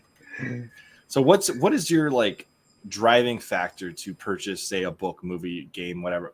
What's your like? What is it that drives you to get something as far as like media goes? Because clearly you like animation, but you do that as like your own thing. Like, would you go and watch animation then, or do you not really do that on your free time? What watch like Dragon Ball, the new Dragon Ball movie. I saw that. The new one, okay. Yeah, superhero. So Dragon Ball is one of your favorite franchises. Yeah, Dragon. I don't watch too many things. Honestly, like there's so many things that come out. I feel like I don't watch half of them. Yeah. I used to watch all the Marvel stuff, but then they come out with too many things now. It's like I can't keep up with the Marvel stuff anymore. But there's too much of it at this point. Too much. It's very difficult for me. Like Disney's a guy with 4 kids, I ain't gonna be able to keep up with that stuff. Yeah. To the point that Disney just releases things and doesn't even advertise them on Plus anymore. On Disney Plus, they just drop it. That is true. Like I've heard there's supposedly a She-Hulk movie in the making, but who knows if that'll ever come out. I don't know. I like Better Call Saul mostly because I've been watching it since Breaking Bad ended. Breaking Bad was fantastic. I actually will probably watch that at some point. I liked Breaking Bad a lot. Hate the Sega. You haven't watched Better Call Saul, Chris? No, I haven't. It's very good. No, the last show I dedicated time to watching was Twin Peaks: The Return. That was the last one I dedicated time to watching. Because I'm a huge David, David, whatever the frick his name is. I can't remember it right now off the top of my head. I'm a huge fan of a guy whose name I don't know. David Lynch. Yeah. I was going to say David Wise, but that's the composer for the Donkey Kong Country games. So, Obdi, would you say that, do you think like animation and just shows in general these days are better, or have they gotten worse than they were previously? I'm sure there's like good stuff and bad stuff in both new stuff that comes out and the old things that used to come out. I'm sure there was a mixture of both. We probably just remember the good stuff more. Well, yeah, okay. That's a good point. I mean, that's fair, but I guess personal opinion, like with movies, I think CGI has ruined a lot. Like compared to like the 90s and early 2000s. I think that hybrid of CGI and good set building was like significantly better film quality. So like you look back at the Lord of the Rings movies, they've aged very well. You Or look Jurassic at Park. Jurassic Park has aged first very one. well. I'm trying to think like any of those movies. But then there's like that you would- 300. which didn't age well at all. No, it hasn't aged but well like at all. I was gonna say, even movies like The Fugitive and like the old Harrison Ford or Kevin Costner movies, those all age very well because it's like has that home video feel to it almost. So they're timeless. But like you watch something like Avatar, right? That looks like hot garbage not today, but it was so touted at the time. So I feel like a lot more of the current CGI You're talking about aspects of Avatar, films. the Blue People movie, not The Blue Avatar People, Last not the Airbender. Airbender. Yeah. Because the Airbender still looks great, and that was a Yes, combo the of like Airbender physical TV art series. and CGI. There's actually Yes. CGI in that, and I never realized that. I thought it was all Yes. drawn and animated, Yes, but it is that- legit that's- CGI that's backgrounds, good. and it looks amazing. Clarifying, yes, the movie of the Blue People. Of which but, there's a sequel coming out finally. Yeah, there's gonna be like Yeah. 4 sequels. No, but like I would just say that like I think CGI has gone that route where it makes it where it doesn't age well. Unless So you're talking like Starship Troopers, and it gets better the worse the CGI looks every year. Okay, that's a different issue. Look at it. Please leave. Andrew, how dare you? The CGI in Avatar is amazing even today. Oh my god. Okay, one. Go watch the chase scene. It looks like claymation. That's how bad it looks. The what scene? The chase? So where he's getting chased by that cat creature thing, it look you know how Nickelodeon used to have that claymation Like Gumby. yeah, it looks that shitty. That's how bad it is. It Except literally Gumby was claymation. great because it was legit claymation. Yeah, but it looks like a legit film. Just put claymation into the center of it, and it's CGI, so it's even shittier because it took no skill. Do you know what CGI holds up even today? Did anybody ever watch the French-produced Donkey Kong Country TV show? Yeah. No. That I think I know totally what you're holds talking up about. because it looks like an N64 game, which is when it came out. Oh. Was when the N64 came out. I love that show. So they did the style proper. It's so bad They though. did. It is bad. It's good. It's so bad it's good though. I watched it with my kids actually. That's how much I liked it. I like it too. It's just like stupid though. It's just It is stupid. But There's it's a fun. scene where like he's like talking to Donkey Kong's girlfriend or whatever. You know what I'm talking about? Yeah. And then like I've seen she all like of it. like I don't know. I don't even know what to say about that scene. You have to just watch it. It's just so dumb. It is really dumb. His mouth isn't moving, but somebody like uses a voice changer or something, and like it's dumb. Pretends like it's him. Yeah, I know. Yeah. Go ahead, Dan. You look like you got something to say. I do. I think it's actually kind of piggybacking off of why Andrew said one thing didn't work, and Chris and Obdi say another thing does work. Like you said, it's a matter of style because CGI, because you know, as we get closer to complete photorealism, there's still uncanny valley problem because at the end of the day, how do you photorealize a imaginary cat creature? It's something we just don't have a frame of reference for. So something like Toy Story, first Toy Story, that's 1990, I want to say 6, maybe 1994 even, still holds up. That's a beautiful movie because we can wrap our mind around the fact that this is not real and these are toys. So yeah, Mm-hmm. in terms of tying it back to animation, I was thinking about I can't watch a lot of anime anymore because a lot of them are using like cell shading and something about it. It's just very stock. Versus, I just rewatched Spirited Away last weekend, and that movie still blows my mind at how perfect it is. There are even little flaws sometimes. I'm still like, no, that's part of the beauty of it, and it's animation's hard, but it's something about it will always be timeless. Well, that's why I always run back to Samurai Jack because that was like the first real popular cell shaded, and it really popularized that quite a bit, in my opinion, especially in the West. Like cell shading, I had never seen it before Samurai Jack, other than maybe if you include like Legend of Zelda Wind Waker. I guess that kind of counts, same technology. But that was a huge thing for me, seeing Samurai Jack come out and how good it looked. I would say that some of those cartoons hold up and some don't, like those old animated ones. Yeah, Toy Story definitely does. I would say Avatar: The Sleeping Last Beauty Airbender does. will never die. I will stand that forever. That as a TV series on it was on Nickelodeon, right? Yep. Yeah. Yeah, that was one of the better ones for sure. Well, season 1 of Korra is still beautiful because Yeah. they tried something different. Like the later Artistically, seasons, it looks good. yeah, I mean, story wise, you can this or that, but even season 1, they didn't do it in the later season, but in season 1, it was very sepia toned because they were setting it almost as a 1940s esque noir city with World War II themes, right? So it has kind of cell shading, not cell shading. There's a filter over it to create this grainy kind of nostalgic look, and it's amazing what you can do with animation. But you know, in any animation, 3D, CGI, all that stuff, it's all about the style. What vision are you going for? That's why Obdi and I, when I was writing the Mario stuff, we sat down and I really was pushing for a noir vibe, and that's kind of how it kind of became more of like a detective story in the episodes I wrote, at least. So, yeah, I mean, but like even if we had, if we'd gone one way, it could look awful, it could not age well. But I think they stand up pretty well in terms of capturing a vibe, and that's what it's all about. What vision do you have for any work that you're making, right? And that's, I think, something that you criticize a lot of cut and paste Marvel movies. Sometimes they're hit or miss because what was the vision here? Is it just filler to connect point A and B? And that happens in comics in reality. So it's actually kind of art imitating life. But it's just, it's an interesting thing. Style, folks. Any people who are creators out there, have a vision, have a style. I mean, even the Pokemon cartoons still hold up. Yeah, it does. It's really like does. it's that style. I don't know why, but it just holds up. Trying to because think it knows what it wants to be. Yeah. There's a vision, and it's unified Scooby-Doo across the holds up. series. Yeah, Scooby Doo. Yeah, The OG SpongeBob.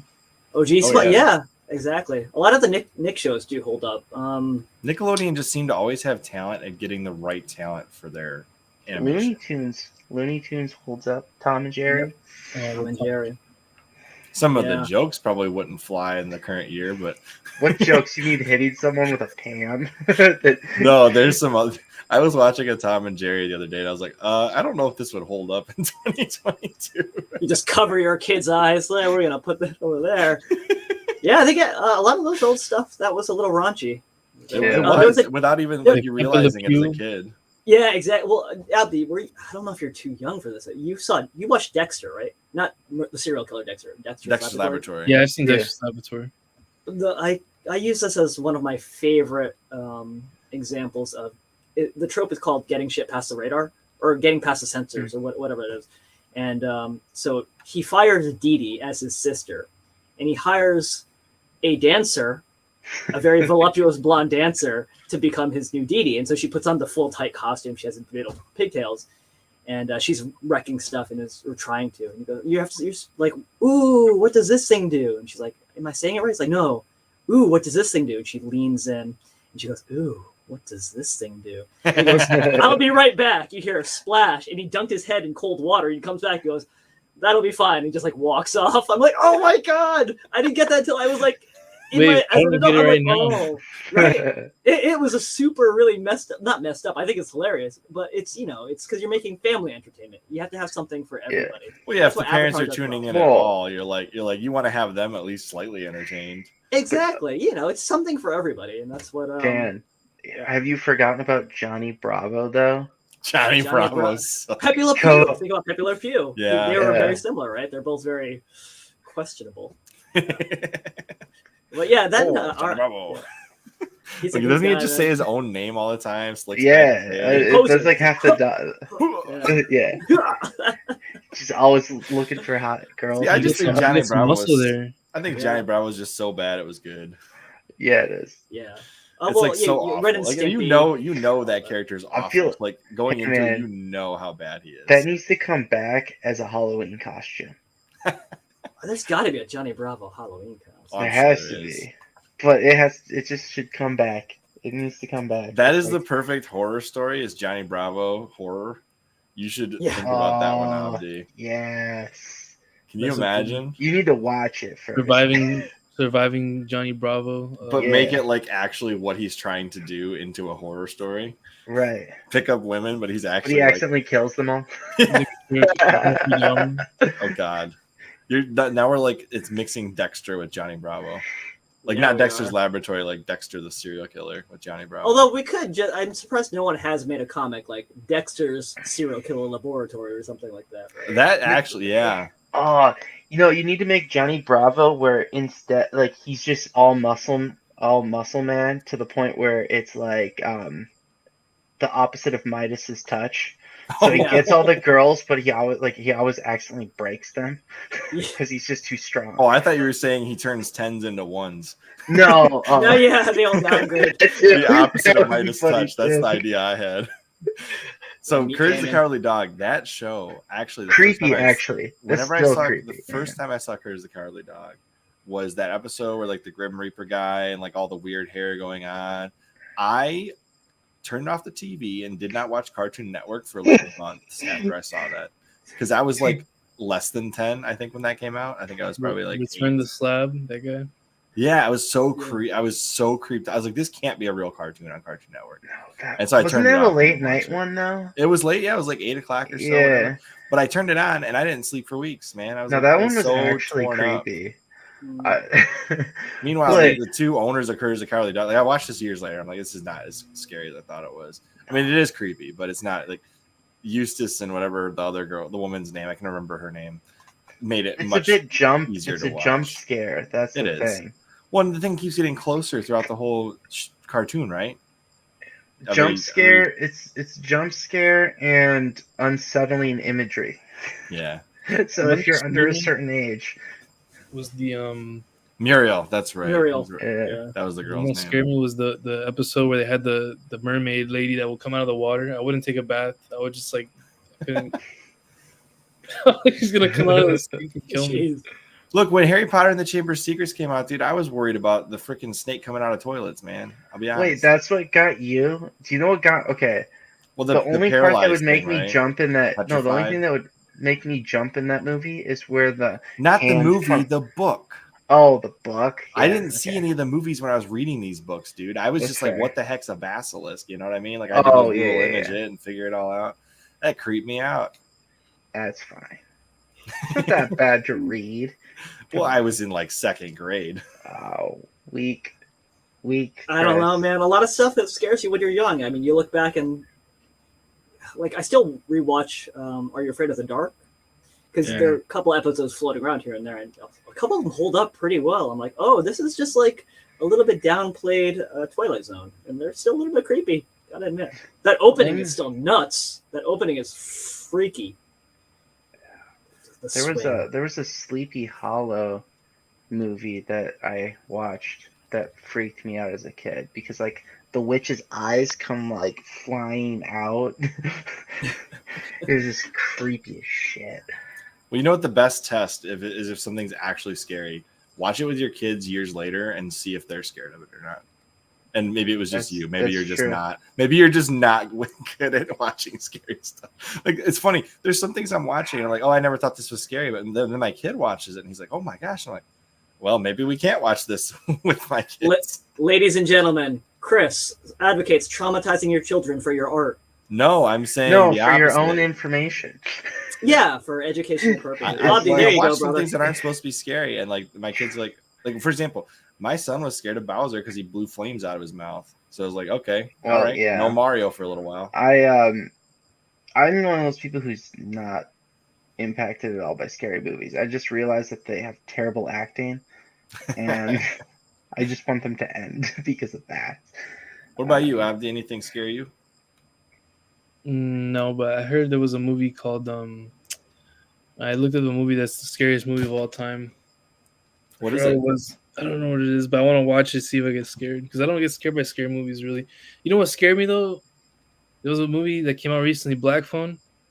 I don't know if you've seen that. There's like 2 scenes where like it just scared the shit out of me. I don't want to spoil it, but they got me pretty good there. Was it like a jump scare? Yeah, it was like a jump scare. Okay. Jump scares, though, like that, you can't be blamed for being afraid of a jump scare. Okay, I 100% agree with this person. The Alone in the Dark game. That was a scary freaking game. the graphics, though, like They don't hold up anymore, but at the time they were like cutting edge. Do you know what's the Suppose. scariest aspect of the Saw movies, though? The Saw. The fact that people are willing to go along with it. No, the fact that the writers came up with all those sick, twisted torture ideas. That's It's the why they're scary not. part. It's why they're not actually murdering people in the streets, because they get to write it into their creative vision. Yeah, well, if they ever went broke, they might become those people. I remember the movie now. It was called Sinister. What is it? I saw a post. I haven't seen Heard that about movie, that, but actually. based off of like people's heart rates, like that one raised people's heart rates the most when they watched it. What was the name? Sinister, I think, is the movie. Oh, Was it 2012? Insidious yeah. or Sinister? Sinister, he said, I thought. Okay, because this, in my opinion, the creepiest movie I've ever seen, even as an adult, was Insidious. Because the old woman in the mirror that never talks and then trades like his soul for his body, like that was just like soul possession is one of the creepiest things in my mind. Like there's nothing creepier than that. That anytime it involves like kids and families, I'm just like, nope, I ain't watching that. I learned my lesson with Insidious. Like that's my go-to movie for not watching like paranormal style videos.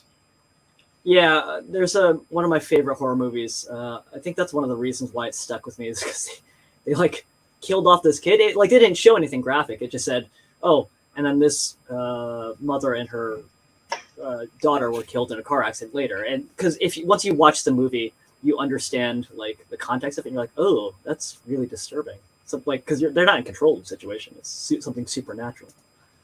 Crazy. Yeah, and then there's movies that are like mental thrillers too, where you're like trying to figure out who's actually running the show. Like The Uninvited. The whole time you think that the stepmom is the reason why your mom's no longer around, da, da, da, da. And then at the end it comes out like, oh, this person had some kind of mental thing and killed their own mom. And the stepmom's trying to invite the girl back, but she needs to go back to the place to get help because she's The Tale of Two Sisters. Oh, okay. This is based on one of my the best Korean horror movies I've ever watched. It's that's a great I recommend that 100%. Is it the same thing? Uninvited, same idea? It's the same American story remake, essentially. isn't it? Yeah. Yeah. Yep. Yeah, that was really interesting because there was two sisters and you thought they both existed, but they didn't. It was just one. Yeah. Yeah, Man, Korea's killing it. What were you saying? I'm sorry. The Babadook. You mentioned Babadook. Yeah. I think it was too scary, but it was a good movie still. I really like those mental thrillers. Like one of the better mental thrillers that's not really like scary necessarily was Beautiful Mind. Really like that one. You ever seen that? No. It's got Russell Crowe. He plays this guy who has some friends that are with him the whole movie, and you find out they're all in his head and they're not real. And a lot of his a lot of what he finds out later on is that like during all of his creative process, he didn't realize he had this. It was literally schizophrenia, I believe, right? Yeah, they told me about that movie when I was like in the therapy. They were like, "Watch this movie." It's really good. It's well made. I never saw it. We should shout out the real OG, Edgar Allan Poe. Yeah, that's the real OG, man. Could you imagine him in the era of movies? Oh god, that would be interesting. Yeah, that would be really interesting. Right? Like imagine him directing stuff. Like he would be he'd probably be like way up. I mean, or maybe nobody would like him at all. He'd just be at indie movie fests. Who knows? I mean, he would have to stop drinking long enough to produce a movie. Direct, yeah. But who's your favorite director? Anybody got a specific favorite they like?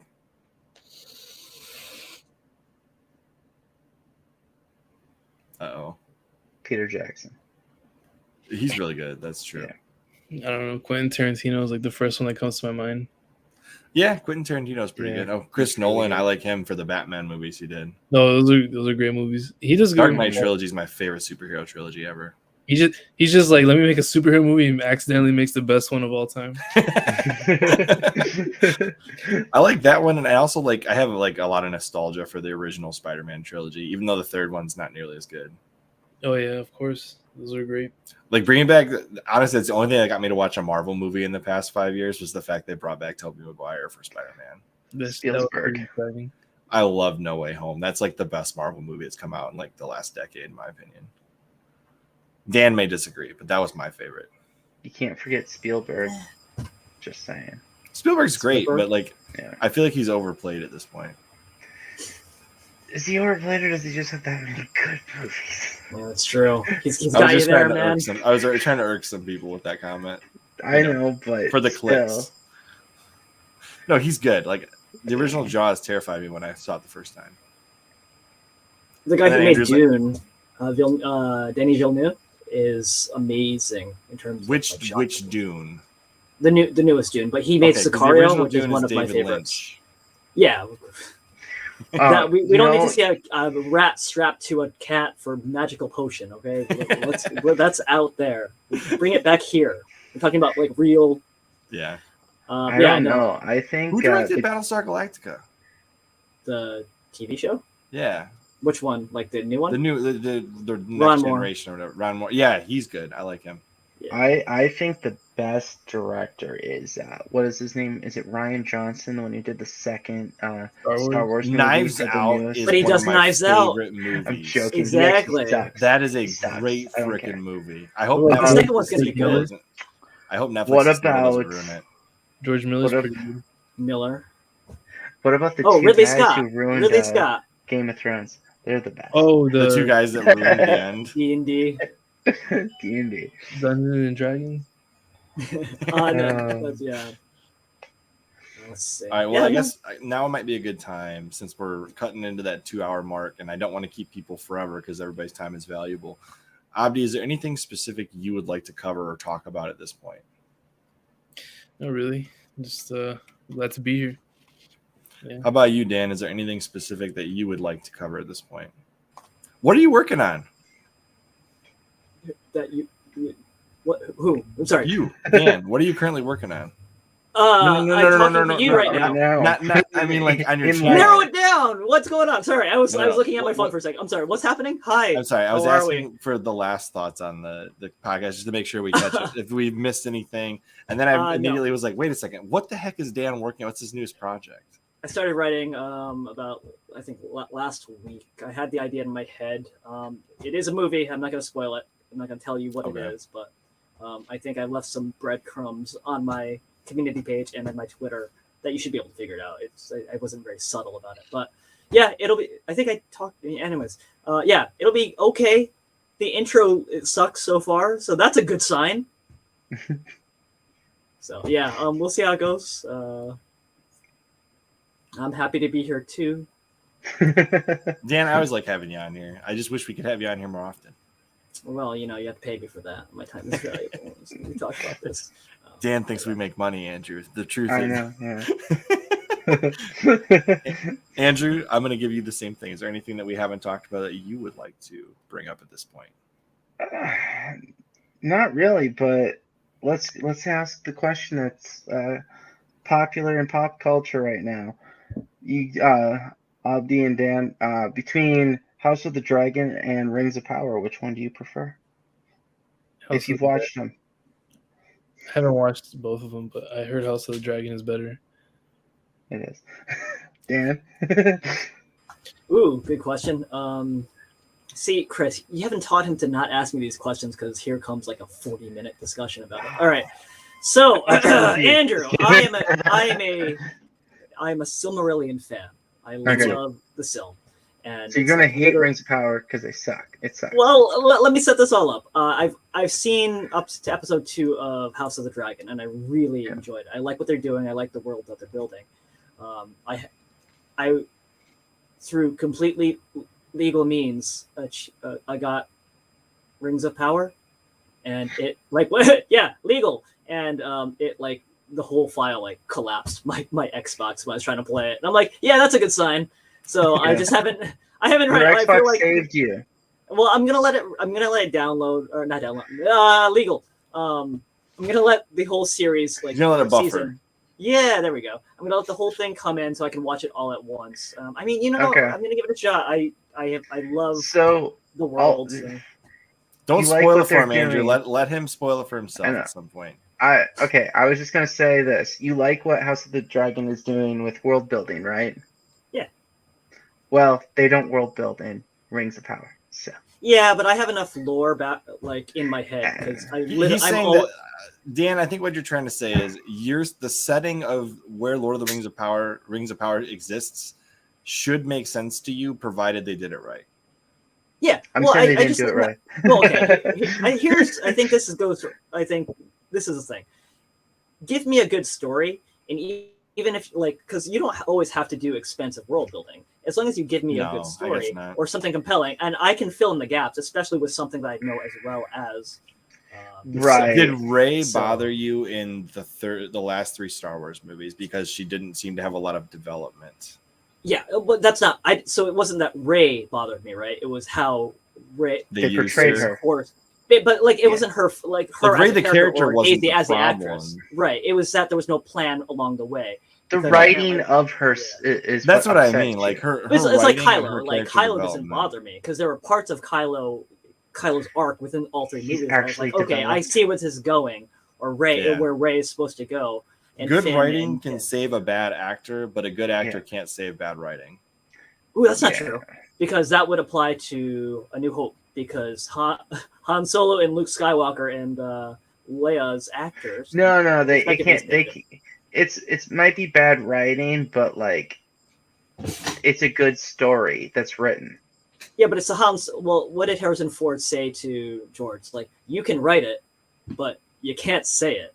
It's that line. It's like it should be a collaborative process, anyways. I think Red Letter Media. No, I guess what I'm trying.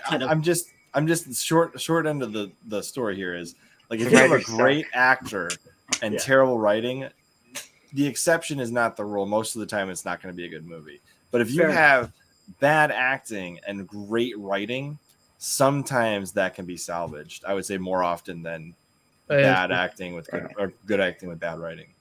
And that's why you should watch the Mario horror story written by me and Zeke and animated and well acted by people we're pulling off from the internet who are friends. If you need a voice actor, yeah, we do. Yeah, send me the lines. But send me the lines. I have to write it first. Let me know. I can record some garbage audio for you. Yo, I need Saul Goodman. Can you do the Saul Goodman? I gotta listen to him again and see what he sounds like, but I might be able to fake it. Do me a Saul Goodman, and I got you. I'll listen to him. I'll record something, and I'll let you tell me. All right. I can do pretty decent Irish and English accents, but I don't know. We'll see about Saul Goodman. Yeah, if you do them, that'd be great. I'm looking for Saul Goodman. All right. Well, if we'll have to talk to you again, Dan, once you actually get to watch the whole thing. You can come on with Will and I. I actually sent messages to some people that I think are watching Rings of Power right now. If there's anybody that is watching Rings of Power, like Dan or somebody else, they will happily take some guests on their Rings of Power and House of the Dragon podcast. We would. So yes. So. All right. Well, on that note, is there anything else? All right. I'm going to say this real quick. Make sure you guys subscribe to OBDI and Nerd Talk. Good friends of the channel. Always willing to have a chat with them because they're awesome people. I'm going to let you guys sign off yourselves in the way that you prefer. So. Okay. All right. Bye, guys. Peace. Dan? Oh, I got to be... that was so cool and he's casual. Like building. he just stood up and walked out. Hi guys, you can find me on Twitter at Nerd Talk Dan. My channel youtube.com/Nerd Talk Dan. I talk about shit, but hopefully it's good shit. So subscribe. Yeah. All right. Thanks guys. Thank you for having us on. Yeah. And as always, I'm Chris. And I'm Andrew.